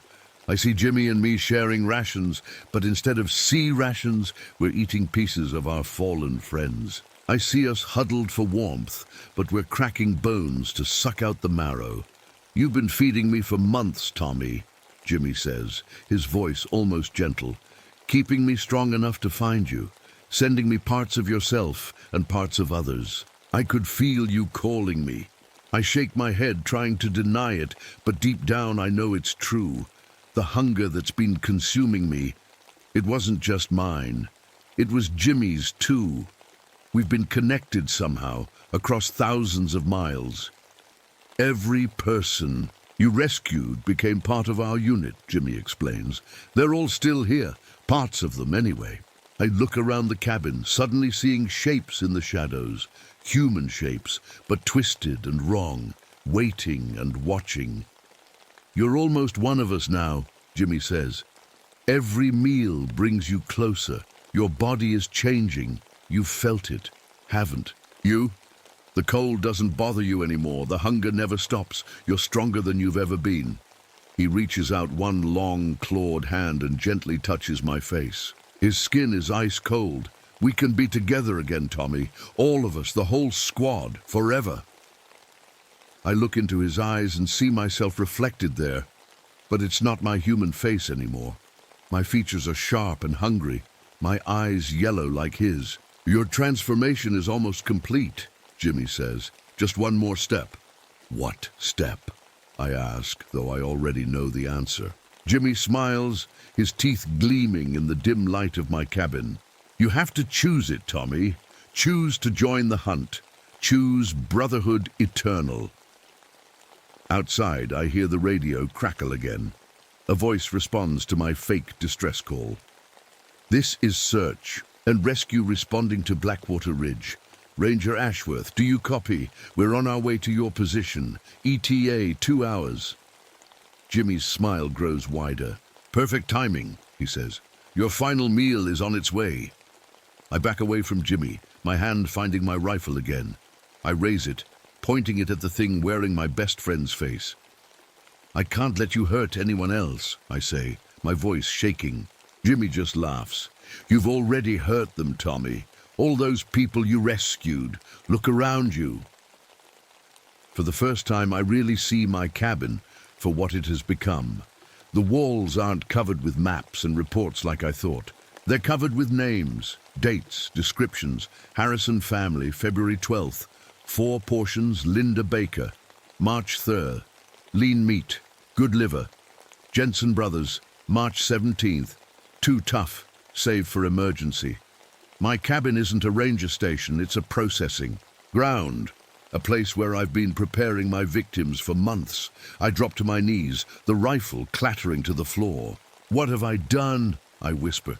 You've been becoming, Jimmy says simply. Dr. Morrison wasn't your first. You've been hunting since the day you arrived here.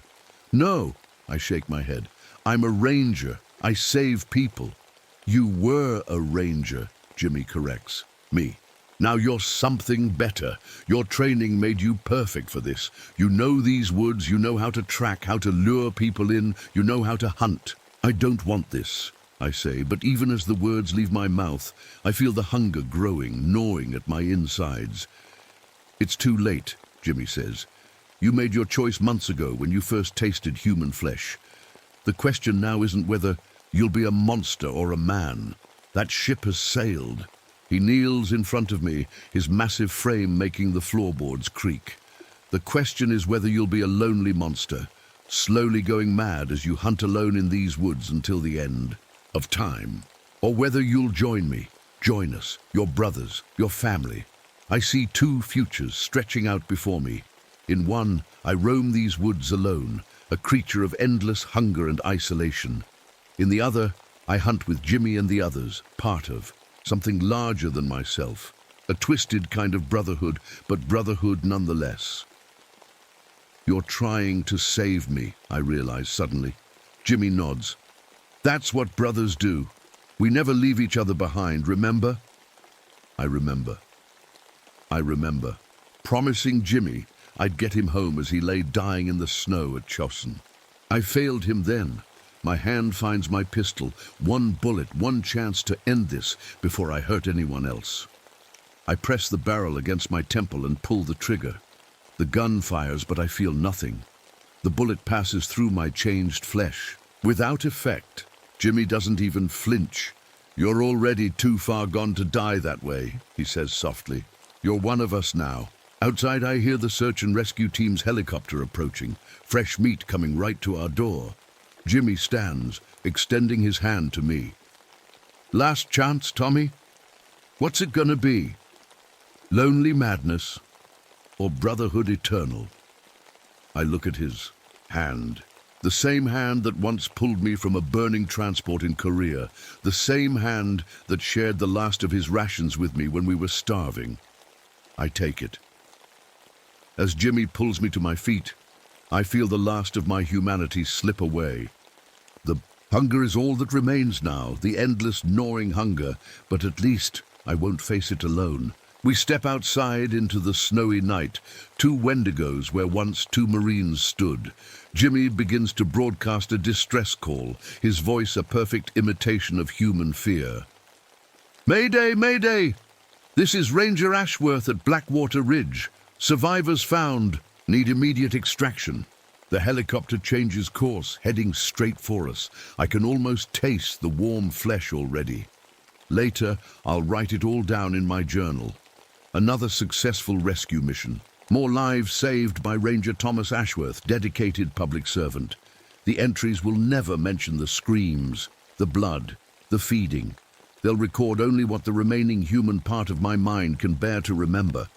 And every night at 3:33 p.m., I'll wake up in my cabin at Blackwater Ridge, and for a brief moment I'll wonder how I got here. Then the hunger will return, and I'll forget once more.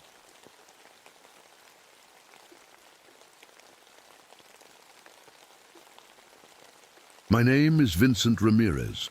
I've been climbing this mountain for what feels like forever, following strange radio signals that shouldn't exist anymore.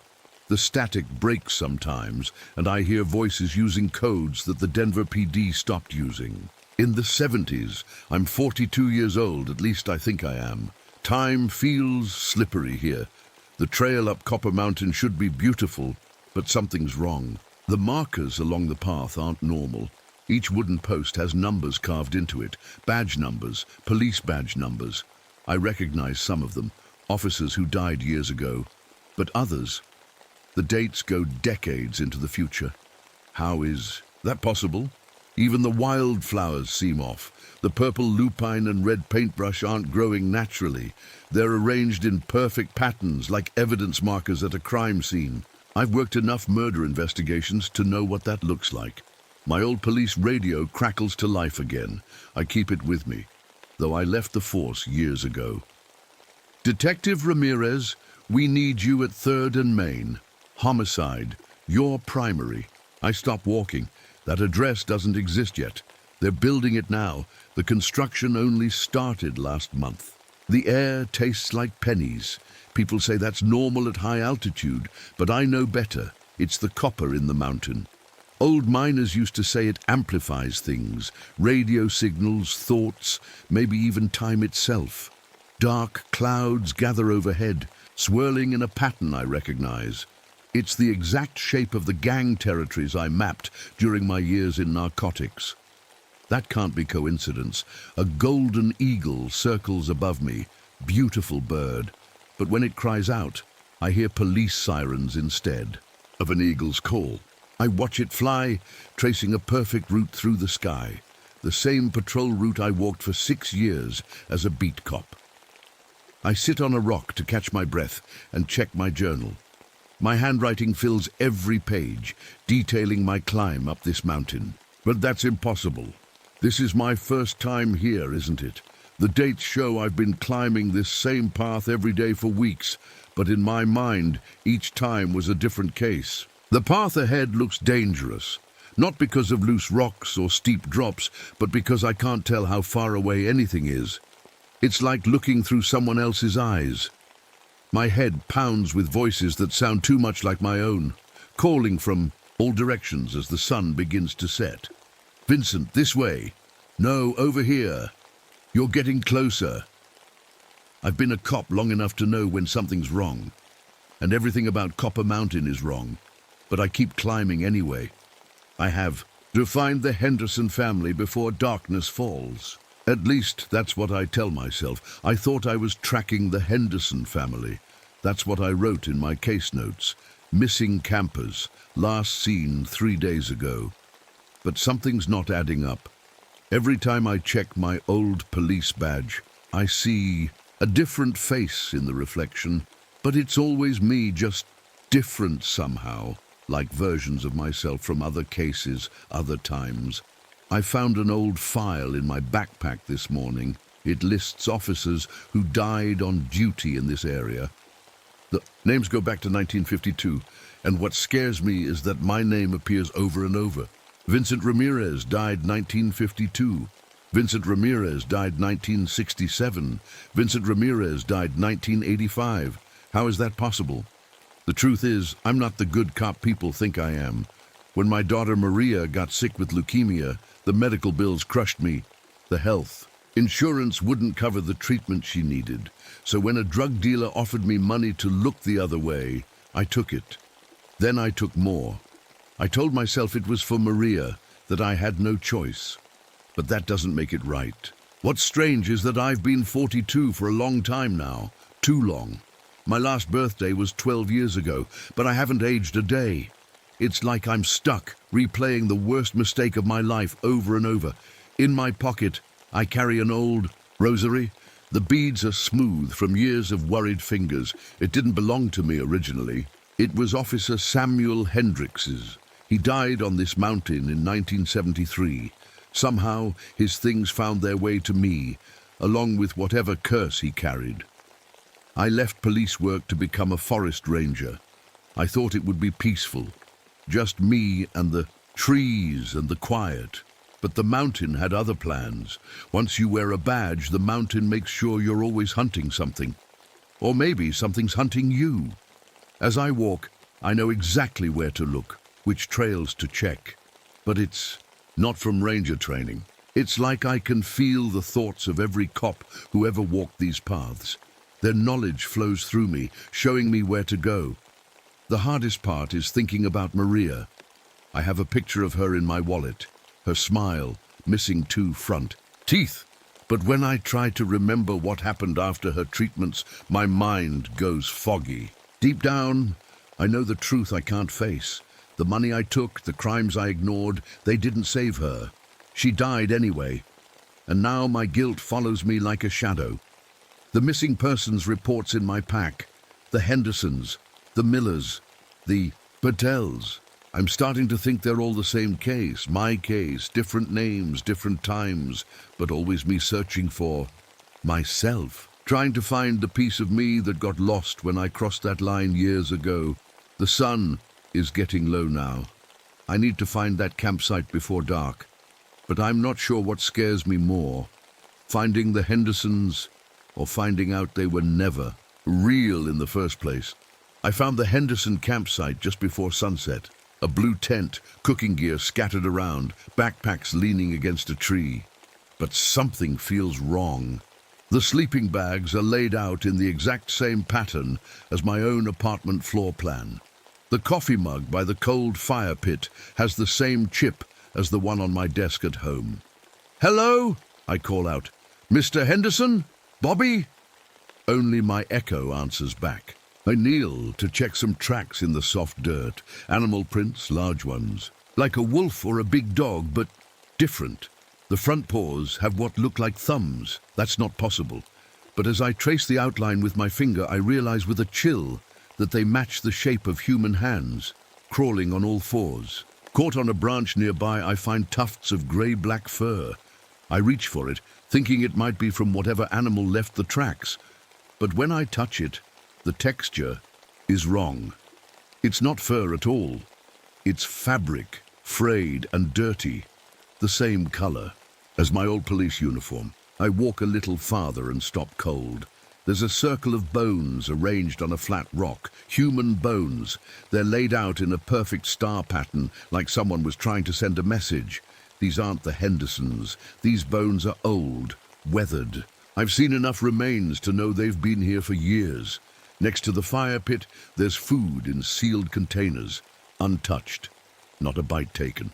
No animals got to it either. It's like whoever was here just forgot to eat, or couldn't bring themselves to care about basic needs anymore. A howl echoes across the valley. Then another answers from the opposite direction. Then a third from somewhere else. I reach for my gun, then freeze. Those howls, they have a pattern to them, a rhythm I recognize. It's the same cadence I used when calling for backup on my radio. The trees around the campsite are marked with deep scratches. Not bare claws. These are too precise, too intentional. I run my fingers over them and notice something under my nails. They're longer than they should be, dirty. And there's something dark, caked underneath them. My radio hisses and pops again. This time I hear my own voice coming through the static. Suspect heading east on foot. Request backup. Officer down! Officer down at 1423 Maple Street.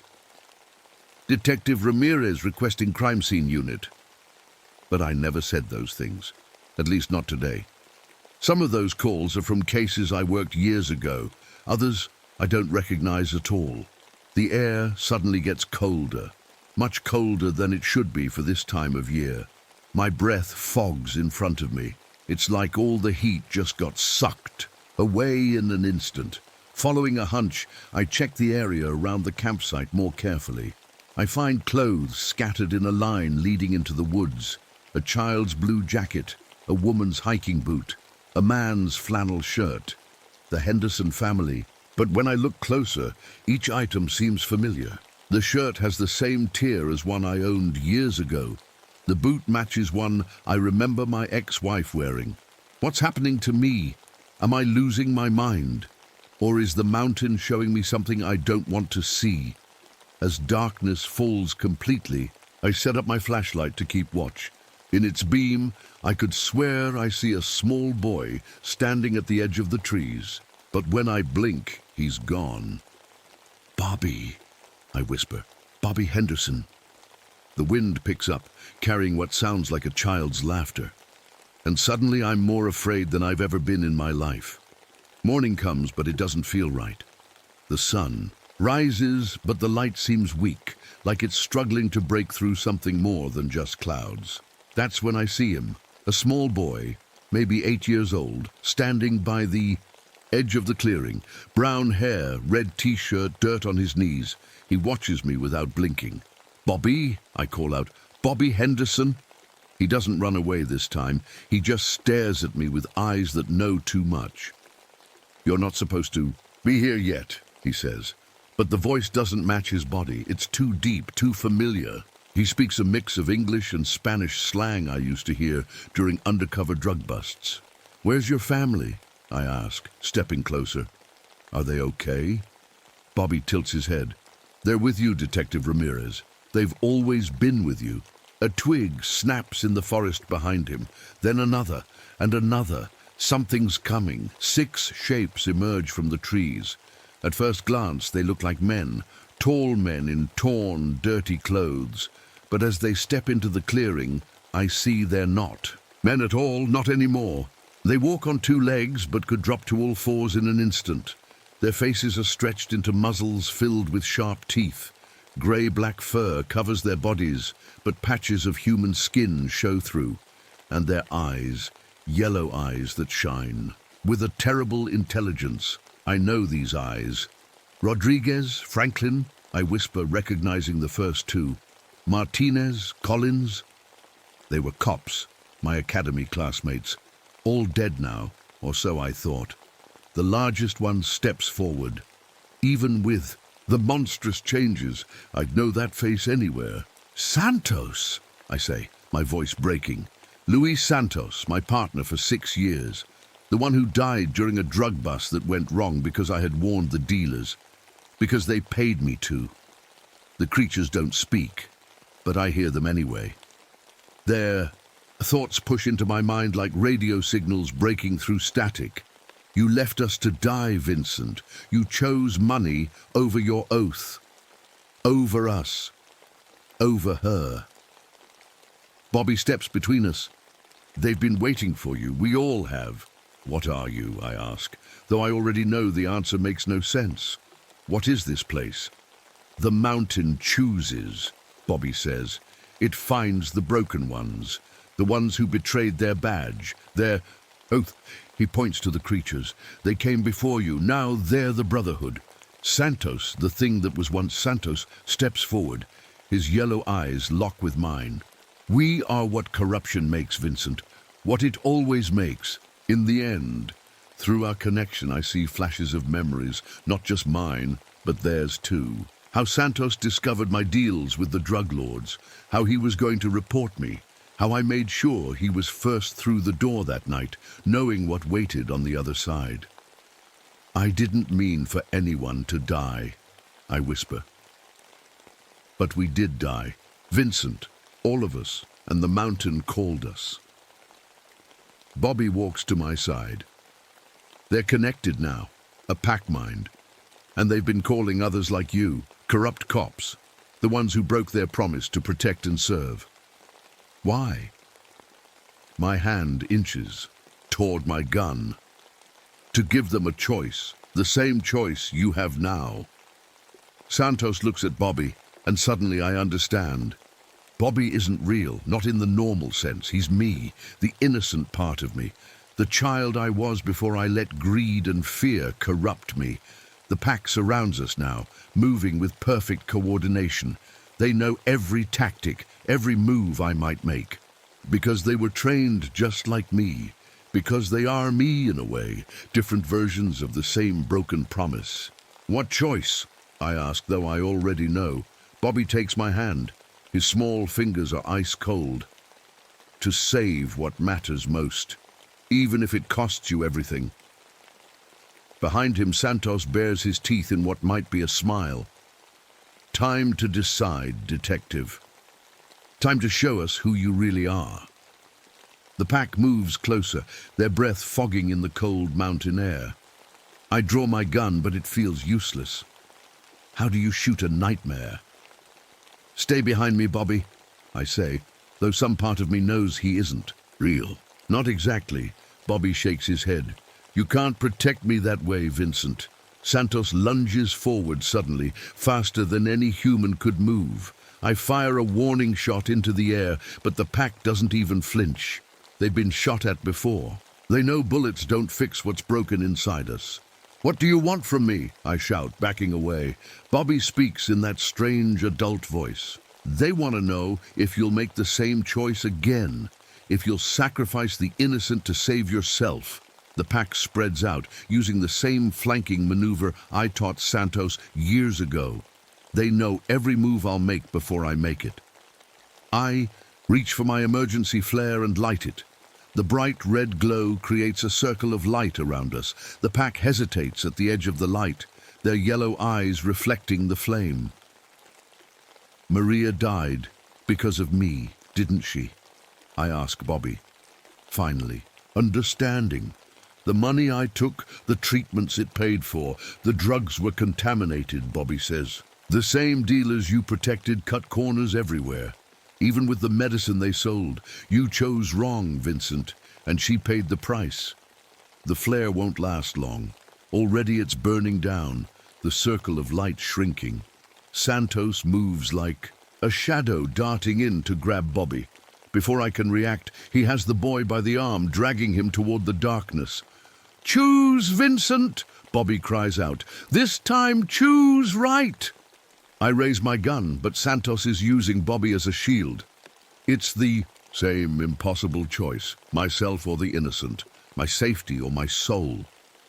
Shoot, Vincent, Bobby whispers. Do it. My hands shake. If I shoot, I might hit Bobby. If I don't, I lose him forever. But I finally understand what he is. My last chance at being the man I was supposed to be. I steady my aim and take a deep breath. "I'm sorry," I say, and pull the trigger. The sound echoes across the mountain. Santos falls, but so does Bobby. They crumple together like shadows merging at sunset. I run to them, dropping to my knees. But there's no blood, no bodies, just empty air where they stood a moment ago. Around me, the pack howls, not in anger, but something like release. One by one, they back away into the forest. Their yellow eyes watch me until the last one disappears. The weight I've carried for years suddenly lifts. The voices in my head go quiet. For the first time since I can remember, I'm alone with my thoughts. Dawn breaks over Copper Mountain. Real dawn, not the strange half-light from before. I look down at my badge and see only my reflection.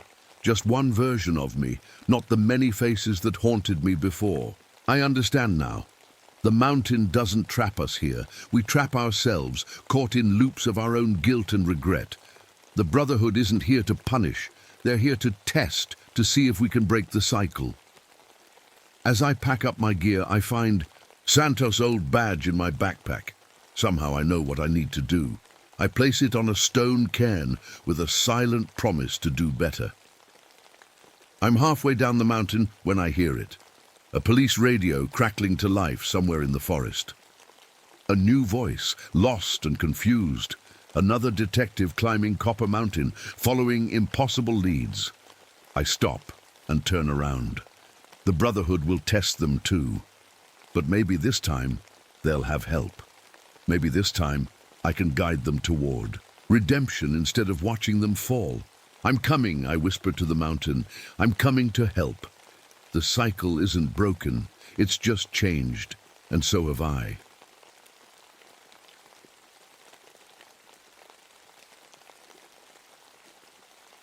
My name is Patricia Donovan. I'm a forest ranger at Mark Twain National Forest in Missouri. At least, that's what I tell myself every morning when I wake up. Something feels off today as I walk through these woods. They're too perfect, like someone painted them instead of them growing naturally. Every leaf seems placed just right, as if someone arranged them one by one. The bird calls come right on time, like they're following a schedule. It's like walking through a memory that's been played over and over until it doesn't feel real anymore. I'm looking for the Morrison family. They went camping 4 days ago and never came home. As I push through the trees, I suddenly see their campsite. It looks exactly like the photos in the missing persons report. The blue tent facing east, the half-burned logs in the fire pit, 3 camping chairs arranged in a neat triangle. But I never investigated this case in person before. How do I know exactly what to expect? The ground feels strange under my boots. I look down at my footprints in the mud and notice something that makes my skin crawl. I'm not sinking in at all. My boots are resting right on top of the mud, like I'm not heavy enough to make an impression, like I'm not really here. I reach Devil's Creek by midday. The water is clear and still, almost too still. I kneel down to fill my canteen and freeze when I see my reflection. It's not me looking back. Instead, I see a young Vietnamese girl, maybe 13 or 14. Her eyes are wide with terror, and she's pointing at me, her mouth open in a silent scream. I jerk back, dropping my canteen, but when I look again, it's just my face. Tired, confused, 31 years old. As I continue searching, I notice something else strange. Whenever I think about finding clues, they appear exactly where I look. I think about footprints, and suddenly, there they are, a perfect trail leading deeper into the forest. I think about finding a piece of clothing, and there's a child's jacket hanging from a branch. It's almost like the forest is reading my mind, giving me what I expect to see. My radio crackles to life, and I nearly jump out of my skin when I hear my own voice coming through the static. "This is Ranger Donovan at the North Ridge," my voice says. "No sign of the Morrison family yet, moving to the eastern sector." But I'm nowhere near the North Ridge. And I never made that call. Every sound in this forest feels wrong too. Bird calls, rustling leaves, the bubbling of the creek. They all seem to come from exactly where I'm not looking. When I turn toward a sound, it moves, always staying just out of sight. The weather doesn't make sense either. When I think about Vietnam, about the hospital in Saigon where I worked as a nurse during the war, the temperature drops suddenly. My breath comes out in white puffs and my fingers go numb with cold.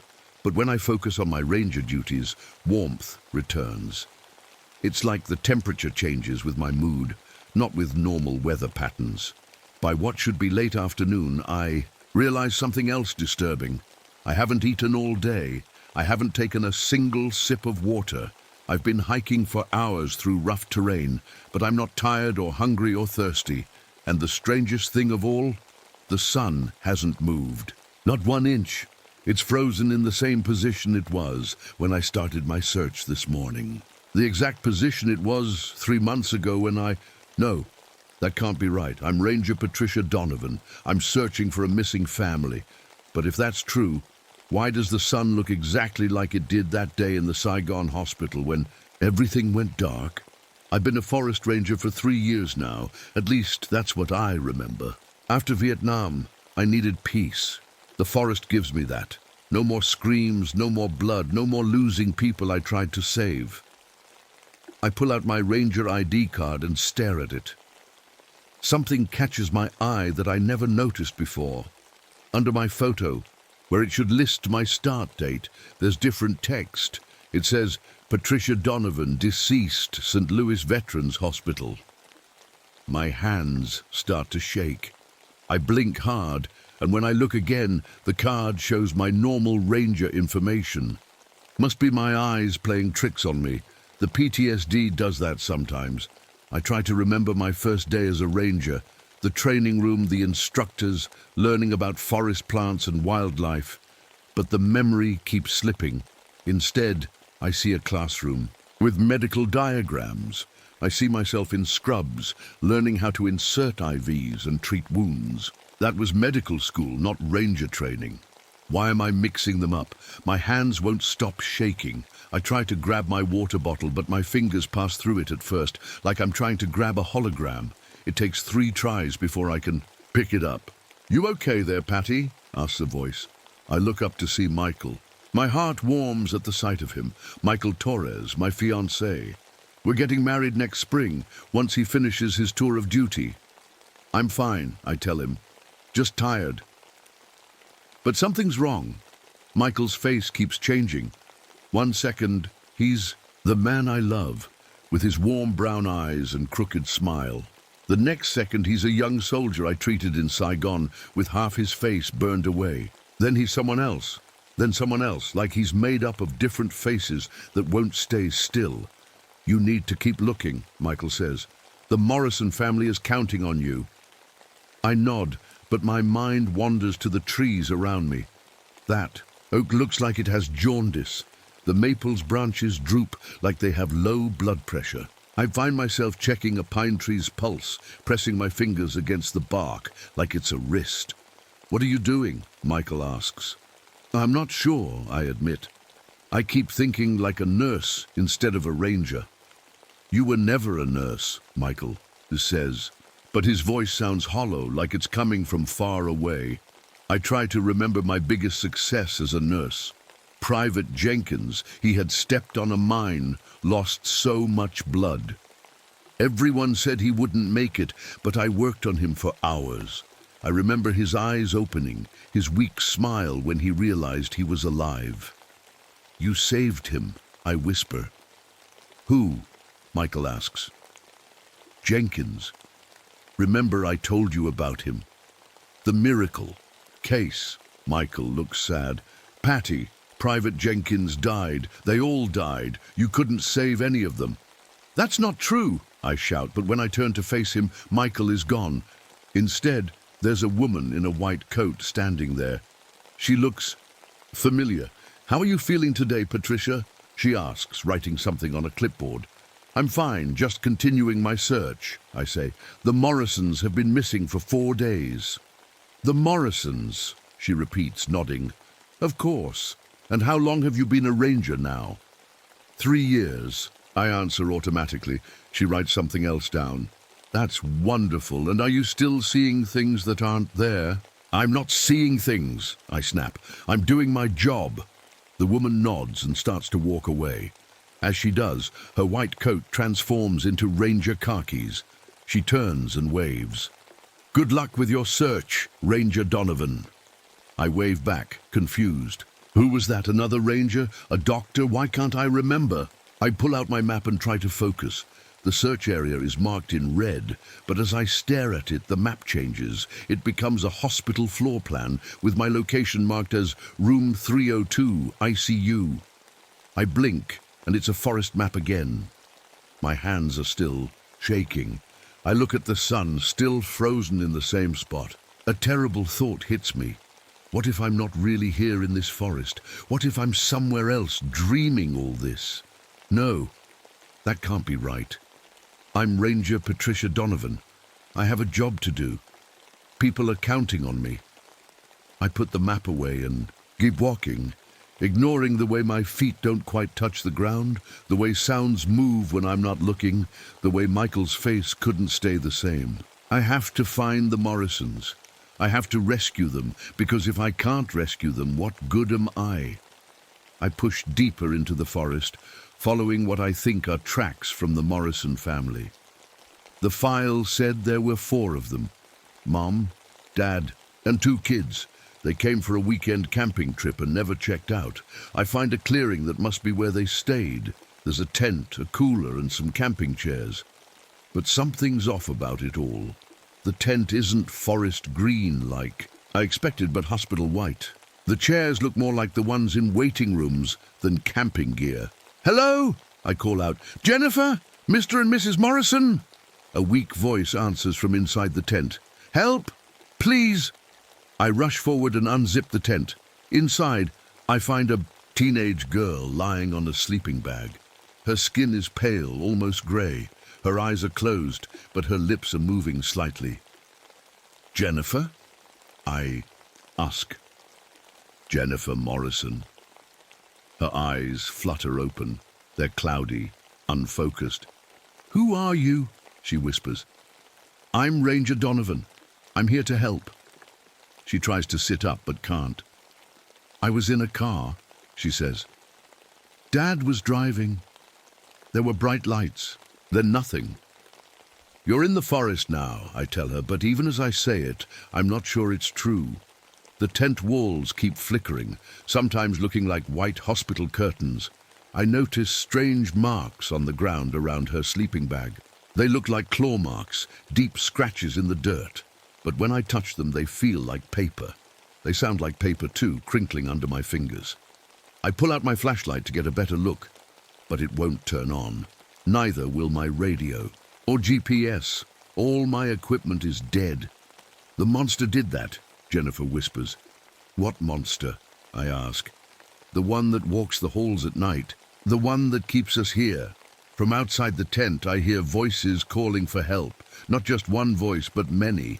Some are crying for their families. Others are begging for the pain to stop. The others, Jennifer says, they're trapped too. I step outside and see strange footprints all around the campsite. They're not human or animal, more like wheel tracks, perfectly straight and even. They remind me of the wheels on hospital beds and wheelchairs. A terrible smell hits me, strong and chemical, like a mix of cleaning products and something rotting. Underneath, it reminds me of the field hospitals in Vietnam, the smell of disinfectant trying to cover up the scent of dying. What is this place? I ask, more to myself than to Jennifer. My radio suddenly crackles to life, making me jump. Through the static, I hear what sounds like a TV show, people talking about rescue missions and emergency procedures, but I didn't turn my radio on. It's always playing, Jennifer says from behind me. She's somehow standing now, though she looks too weak to walk. Day and night, the same shows over and over. The forest around us goes completely silent. Not a bird, not a leaf moving, not even the sound of our breathing. It's like someone hit pause on the whole world. Cold sweeps over me, so intense my teeth chatter. The trees blur around me, and for a second I see white walls, machines with blinking lights, tubes running into my arms. Then the forest snaps back into focus, and the cold fades. "What's happening to me?" I ask. Jennifer looks at me with sad eyes. "You're like me. You're not really here." "What do you mean?" "We're at St. Louis Veterans Hospital. You're in room 302. I'm in 304. We've been here for months." "No," I shake my head. "I'm a forest ranger. I'm looking for your family." "My family visits every day," she says. "They read to me. They hold my hand. They hope I'll wake up, but the doctors say I probably won't. The car accident damaged my brain too much." I back away from her. "You're confused. You got lost in the woods, that's all." "And you have cancer," she continues, her voice gentle. "It spread everywhere before they caught it. They're keeping you comfortable, but you don't have long." "Stop it!" I shout. "I'm not dying. I'm not in a hospital." But even as I yell, I notice Jennifer is changing. Her camping clothes are becoming a hospital gown. The sleeping bag is turning into a bed with rails. The tent walls are fading, revealing white curtains and beeping machines. Then everything shifts back to the forest again, like reality can't make up its mind. "The monster will come soon," Jennifer says, looking into the trees.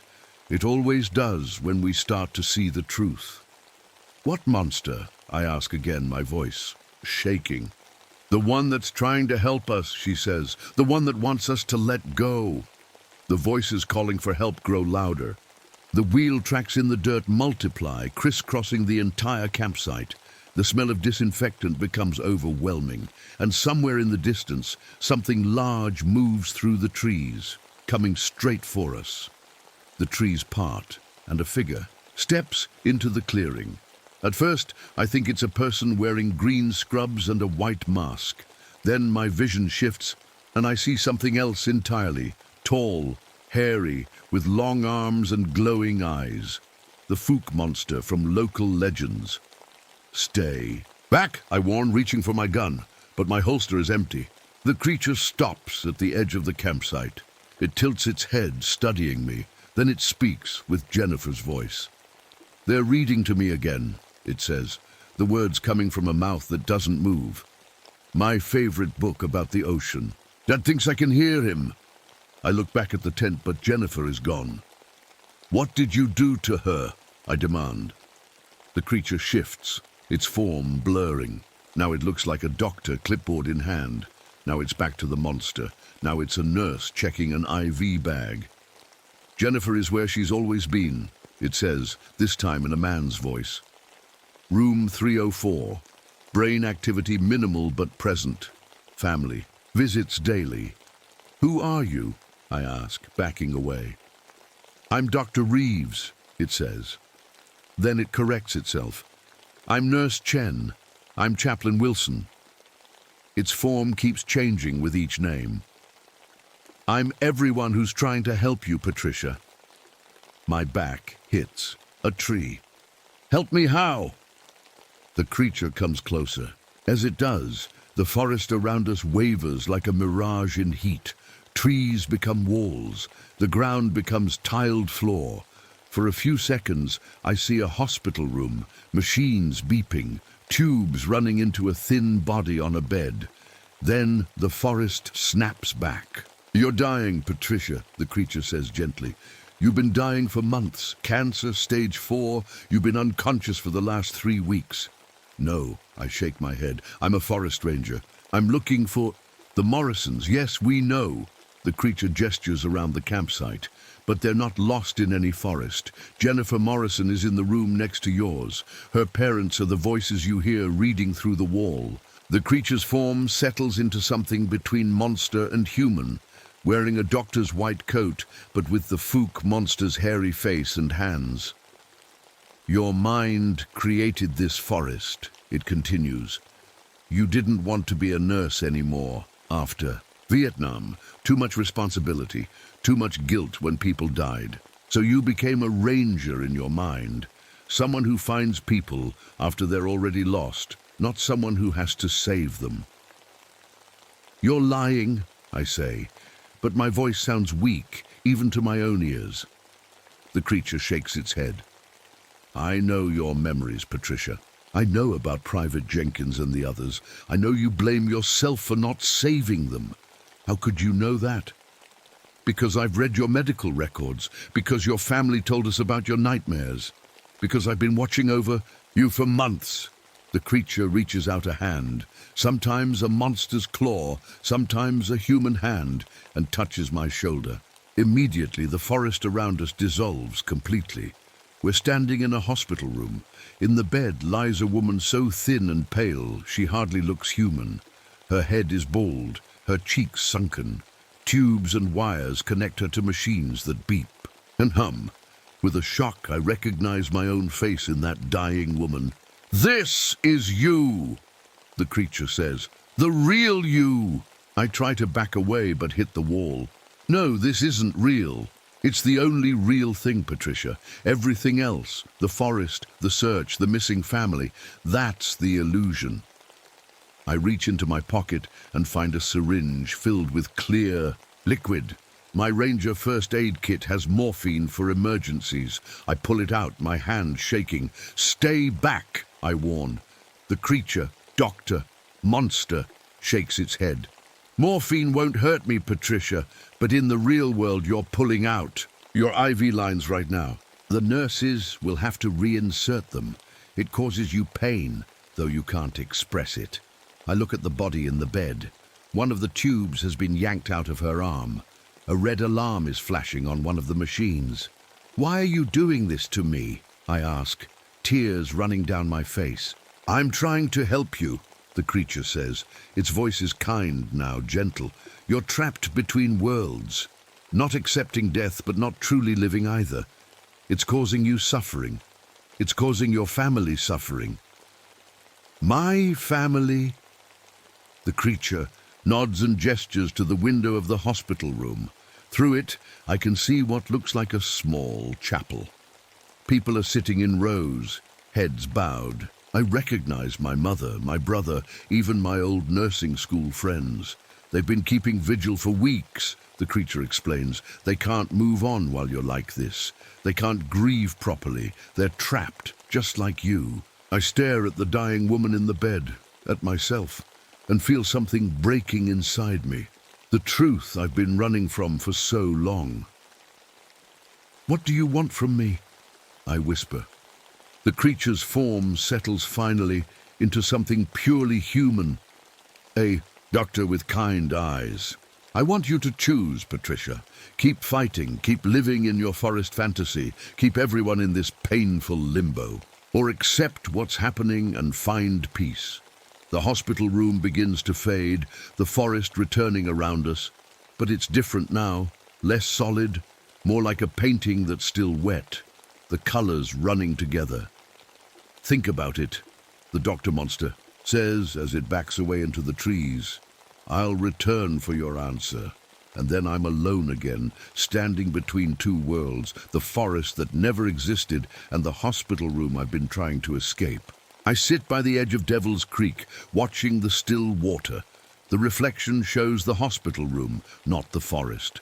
I can see myself lying in that bed, machines keeping me alive. My mother sits beside the bed, holding my hand, talking though. I can't hear the words. "I'm not ready," I whisper to no one. The forest around me feels thin, like tissue paper. If I push hard, enough, it might tear completely. The trees flicker between being trees and being IV poles. The ground shifts between dirt and tile floor. I hear footsteps behind me and turn to see the creature approaching. It still can't decide what form to take. Doctor, nurse, monster, all blending together. "Have you thought about what I said?" it asks. I nod. "You want me to give up?" "No," the creature says, sitting beside me. "I want you to find peace. There's a difference." "What if I fight?" I ask.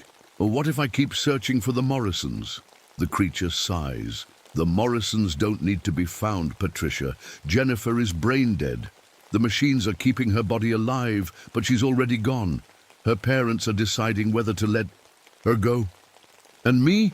Am I already gone too? Not yet, the creature says, but soon. The cancer has spread everywhere. Your organs are failing. We can keep you comfortable, but we can't save you. I think about that word. Save. How many people had I tried to save as a nurse? How many had I lost? Was that why I created this forest in my mind? So I wouldn't have to save anyone anymore? I was never a hero, I admit. In Vietnam, I lost more patients than I saved, including Private Jenkins. I lied to myself about that. The creature nods. Guilt is a powerful thing. It can keep us trapped. I reach into my pocket and find the morphine syringe again. What happens if I use this? In your mind, you'll inject me with it. In reality, you'll pull out more tubes, causing more pain for yourself. The nurses will have to tie down your hands to stop you from hurting yourself. I look at the syringe, then throw it into the creek. It disappears with barely a splash. I don't want to hurt anyone anymore, I say, not even myself. That's good, the creature says. That's progress. We sit in silence for a while. In the creek's reflection, I see nurses enter my hospital room, check my vital signs, adjust my medication. My mother never leaves my side. She hasn't left for 3 days, the creature tells me. Your brother brings her food. They take turns, sleeping in that chair. They love me that much? I ask, surprised. Of course they do. That's why this is so hard for them. They can't say goodbye while you're trapped between worlds. I watch my mother in the reflection. She looks exhausted, her face lined with worry.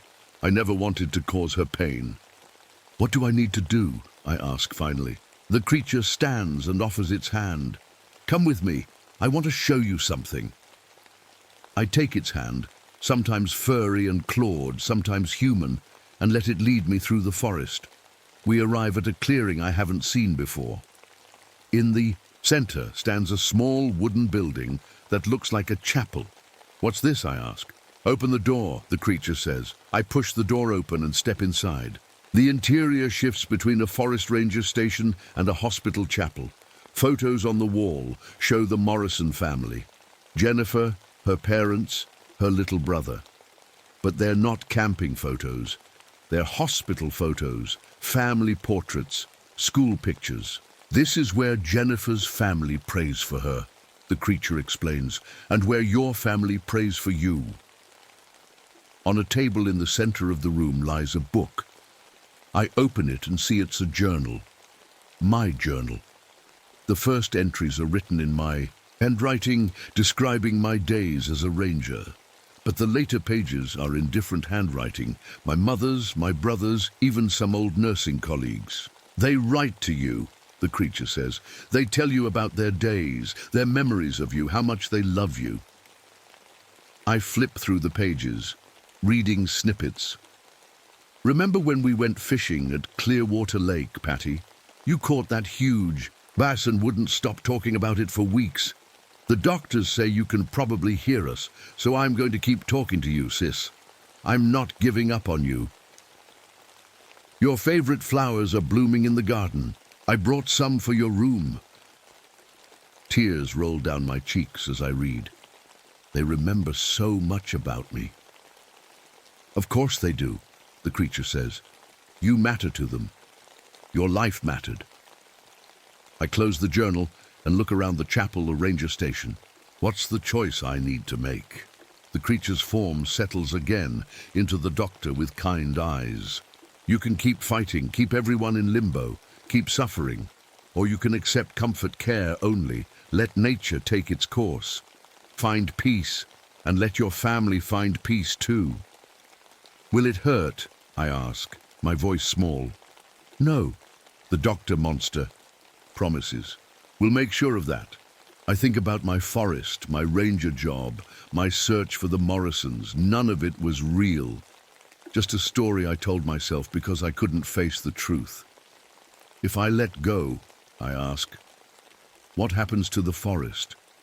To Jennifer, the forest exists only in your mind, the creature explains. As for Jennifer, her parents are making their own choice, but your choice might help them find strength to make theirs. I look down at the journal again, at all the love contained in those pages. Then I look out the window. The forest is barely there now, transparent as glass. Through it, I can see my hospital room clearly.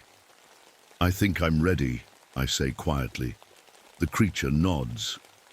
Are you sure? Yes, I say. I'm done running. I'm done hiding in this forest. The creature takes my hand. Close your eyes, Patricia. I do. The sounds of the forest fade away, the birds, the creek, the rustling leaves. Instead, I hear the beeping of machines, the soft voices of hospital staff, my mother reading aloud from a book. Goodbye, forest, I whisper. When I open my eyes again, I'm lying in the hospital bed. I can't move or speak, but I can feel my mother's hand holding mine.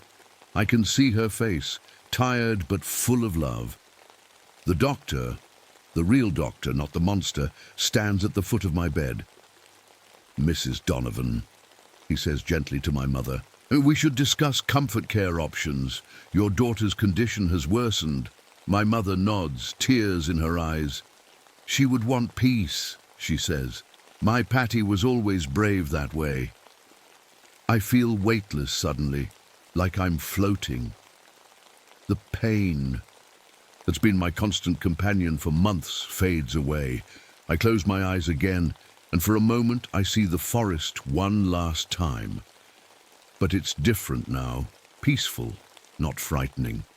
The sun is finally moving, setting in a blaze of orange and pink. Devil's Creek flows clear and natural, and standing at the edge of the trees is a figure, not a monster but a guide, waiting to show me the way. I'm not a ranger anymore. I'm not a nurse anymore. I'm just Patricia Donovan, and I'm finally ready to rest. As the sunset fades, I let go of the forest forever. My last thought is simple and true. I mattered, I was loved, that's enough.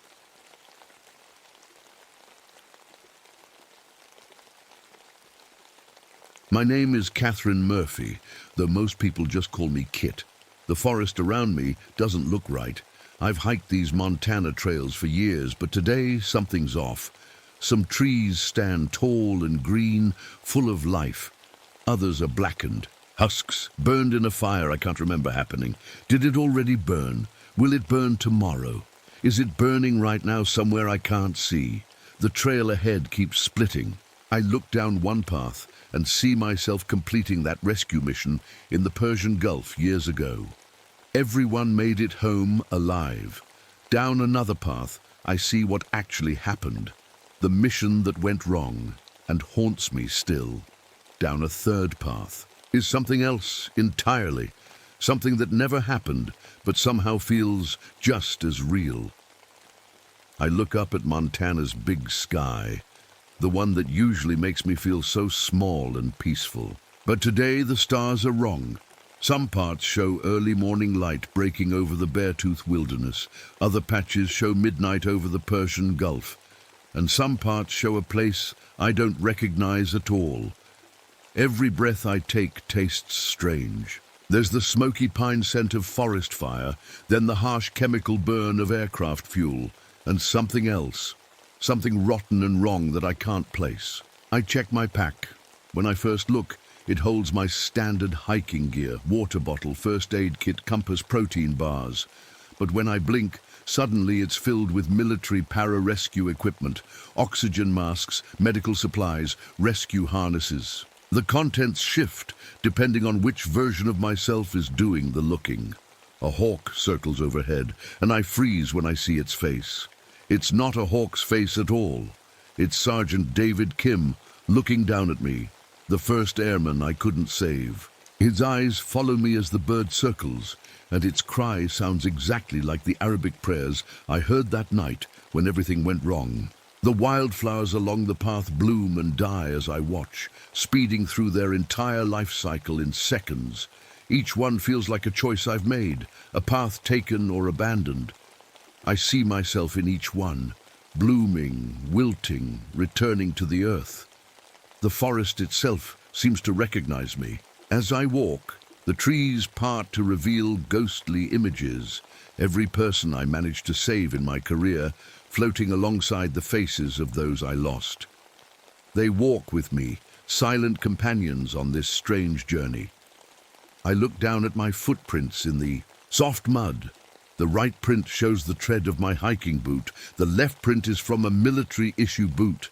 And somehow behind me, a third set of prints shows bare human feet I don't remember making. As Pine Ridge comes into view through the trees, a realization hits me like a physical blow. I've been climbing this same mountain for 24 years, ever since that first time I watched someone die, despite my best efforts to save them. I've never reached the top. I've never stopped climbing, and I'm not sure I ever will. I don't know who I am anymore. Some days I wake up feeling like the decorated Air Force para-rescue jumper who saved dozens of lives. Other mornings, I'm the failed ranger who watched her team die. And sometimes I'm someone else entirely, a woman who made different choices at every turn. My personnel file is a mess of contradictions. Date of birth, height, weight, achievements, they all change depending on who's looking. My commander once pulled me aside and asked why my service record listed 3 different blood types. I didn't have an answer. That mission in the Persian Gulf broke something inside me. Or maybe it broke something outside of me, in the fabric of time itself. Ever since that night, I've lived every possible outcome all at once.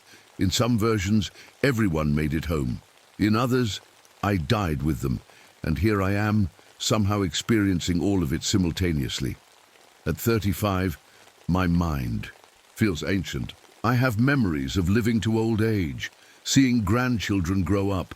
I also remember dying countless times, in combat, in accidents, in peaceful sleep. How can I hold the memories of a 90-year-old woman and someone who died at birth? Yet, here they are, crowded inside my head. The dog tags around my neck change, too. Sometimes they show my name and information. Other times they list people I've never heard of. Future victims, I think. People I'll fail to save if I continue down certain paths. It's funny how all my possible lives still revolve around saving others. In some timelines, I became a firefighter. In others, a doctor or a Coast Guard rescue swimmer, always trying to pull people back from the edge, always fighting against inevitable loss. The survival skills that keep me alive in this wilderness come from versions of me who survived scenarios that killed other Catherines. I know exactly which berries are safe, because in some timeline, I died eating the poisonous ones. I can start a fire in pouring rain, because somewhere, another me froze. To death, Dr. Crow Feather is the reason I'm here. In my research, I found records of his work with people like me, people who exist across multiple realities. In the timeline where everything went right, where I succeeded at every turn, he's waiting for me. He knows how to fix this, my need. To find him burns like physical hunger. It's not just about answers, it's about becoming whole again. I think he represents the version of myself that never fails. The Catherine who figured it all out. What I haven't admitted, even to myself, is the pattern I'm starting to see. Every person I've ever saved shares something with me. A birthmark, a mannerism, a turn of phrase. And every person I've failed to save also feels familiar in the same unsettling way. What if they're all me? What if I've been trying to save myself all along, across 1,000 different lives?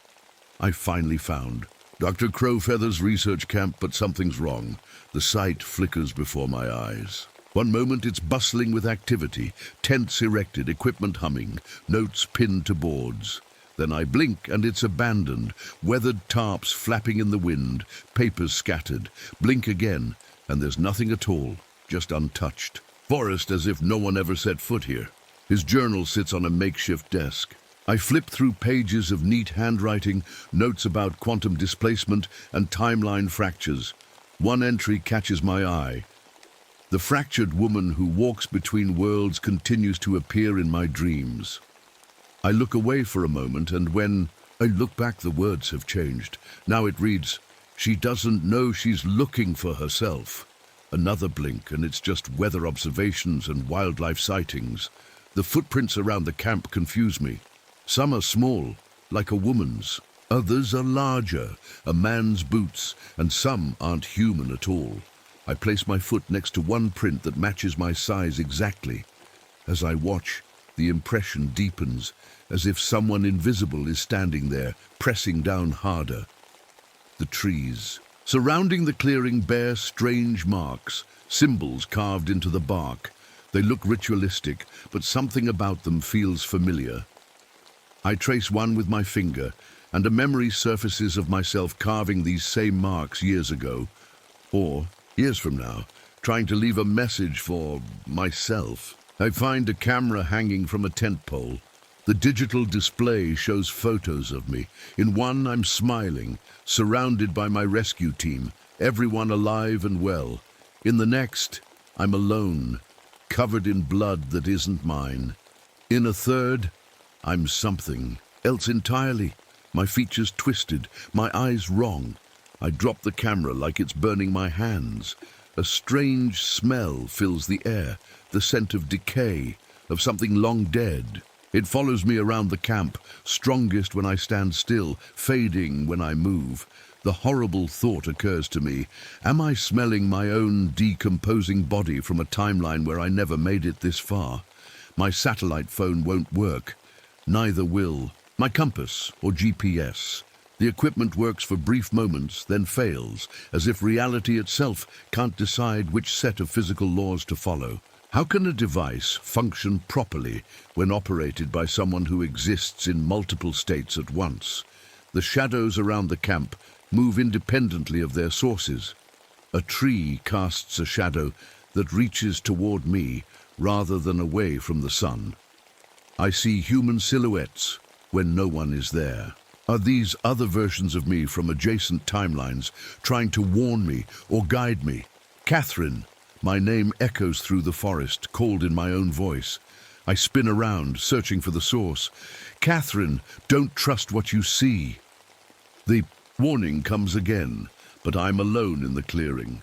My consciousness, spread across time, is trying to communicate with itself. The temperature drops suddenly. My breath clouds in front of my face despite the summer afternoon. The air feels thin, hard to breathe, as if the oxygen is being pulled away.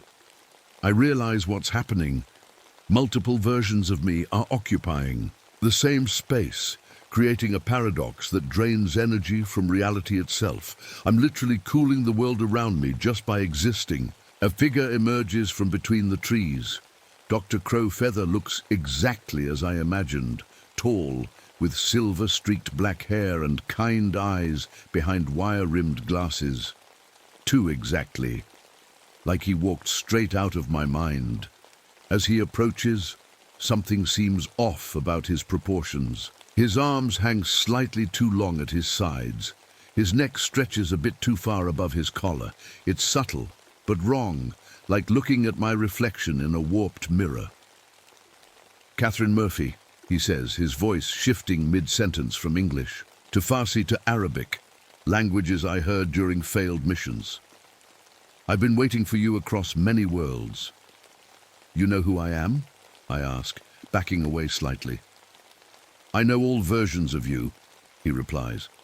"The ones who lived, the ones who died, the ones who became something else entirely." I follow him to his tent, where he promises answers. Inside, the canvas walls seem to breathe. Maps on his table show locations I recognize. Rescue sites, crash sites, places where I failed or succeeded. "Your condition is unique," he explains.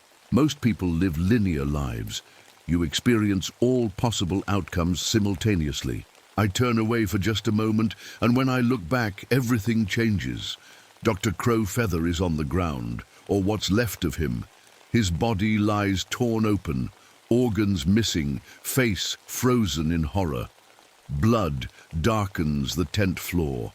I stumble backward, screaming, but when I blink, he's standing there again, unharmed, watching me with eyes that now seem to reflect nothing. "What did I just see?"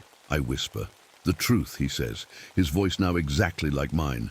"You've been consuming yourself, Catherine, feeding on your successful timelines to maintain the fiction that you can still save everyone." His form ripples, like heat waves over hot asphalt. The man melts away, revealing something else. Something with my face, but wrong in every possible way.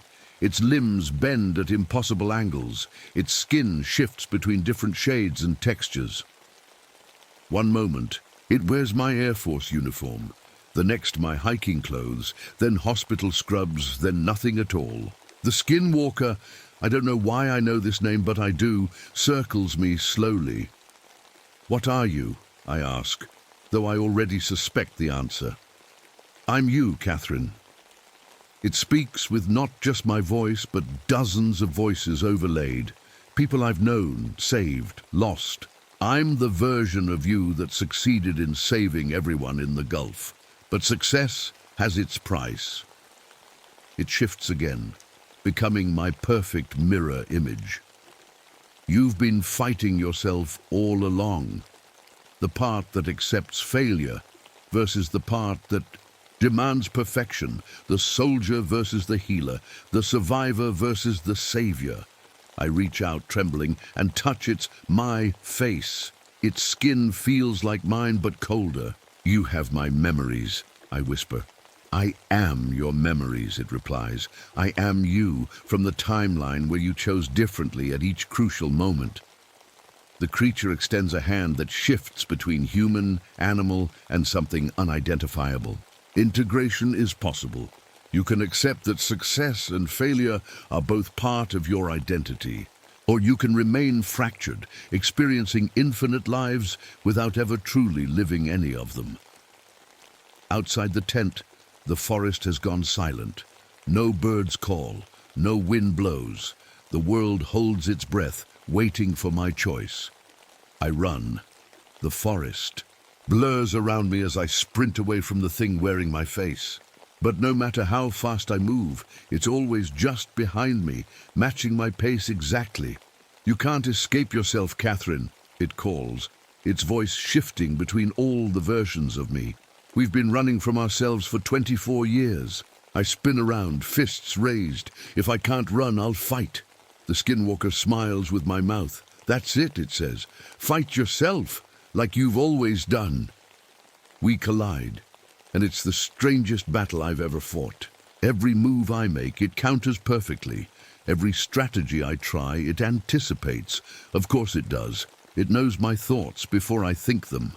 "You trained to save lives," it hisses as we grapple. But how many died because of those same skills?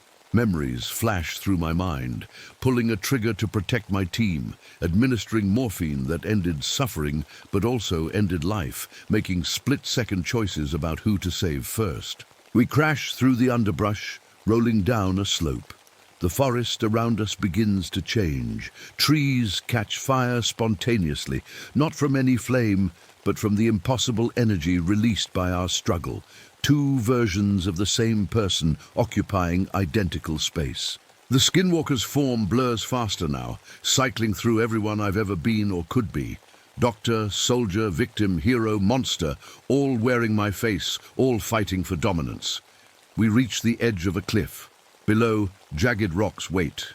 The Skinwalker pins me down, its weight pressing me toward the edge. "Choose, Catherine," it demands. "Integration or dissolution. Become whole or remain fractured forever." I struggle against its grip, my fingers finding a small leather-bound book in the dirt, Dr. Crow Feather's journal. It falls open to a page about traditional protections against skinwalkers. The handwriting looks eerily like my own. "Blood of the self-offered freely breaks the cycle," I read aloud. The Skinwalker hisses, momentarily distracted. I realize what I must do. This isn't about fighting, it's about accepting. I stop struggling. "I understand now," I whisper. "I've been fighting myself all along." I reach up and touch my bleeding forehead, then press my bloodied fingers against the skinwalker's chest, against my own heart in another form. I forgive myself, I say, for those I couldn't save, for those I saved the wrong way, for every mistake and every success that came at too high a cost. The wind picks up, carrying voices. My crew from that fatal night in the Persian Gulf. For years I heard their voices as accusations. Now I recognize them for what they truly are. Echoes of my own guilt made audible. I forgive myself, I repeat, louder this time. The skinwalker shudders. Its form becomes less solid, edges blurring. Into smoke. We are the same, I tell it. The healer and the harmer, the savior and the lost. I accept all of it, all of me. The creature that wears my face begins to dissolve. Not violently, but gently, like fog burning away in morning sun. But it's not disappearing. It's flowing into me. I feel each fragment of myself returning, each fractured timeline reintegrating with my consciousness. Memories flood in, lives I lived, deaths I died, choices made and unmade across countless possibilities. For one brilliant moment I understand everything, see everything, am everything I ever was or could be. Then darkness takes me. I wake. In a small office, sunlight streams through Venetian blinds, a desk, diplomas on the wall, and across from me, Dr. Nathaniel Crow Feather, completely normal, completely human, watches me with concern. "Welcome back, Catherine," he says, gently. "You went very deep this session. Therapy, of course. The forest, the skinwalker, the quantum fracturing. All metaphors my mind created to process my trauma, my guilt over the failed rescue mission." "Did it help?" he asks. "The visualization technique?" I nod slowly, uncertain. The world around me feels solid, real. But so did the forest, so did every version of reality I experienced. "I think so," I say. "I feel integrated, whole." Dr. Crowfeather smiles. "Excellent. Same time next week?" As I leave his office, I catch my reflection in the glass door. For a split second, I see not my face, but the face of the skinwalker, my features twisted into something other. I blink, and it's gone. Walking to my car, I pass a woman who looks exactly like me, wearing clothes I don't own. She doesn't acknowledge me, but I feel her presence like a physical touch. And I wonder, was the therapy the real experience? Or is this just another branch of reality, another possibility playing out while the true Catherine Murphy continues her infinite journey through fractured time? I don't know which version of reality is real anymore, and maybe that's okay.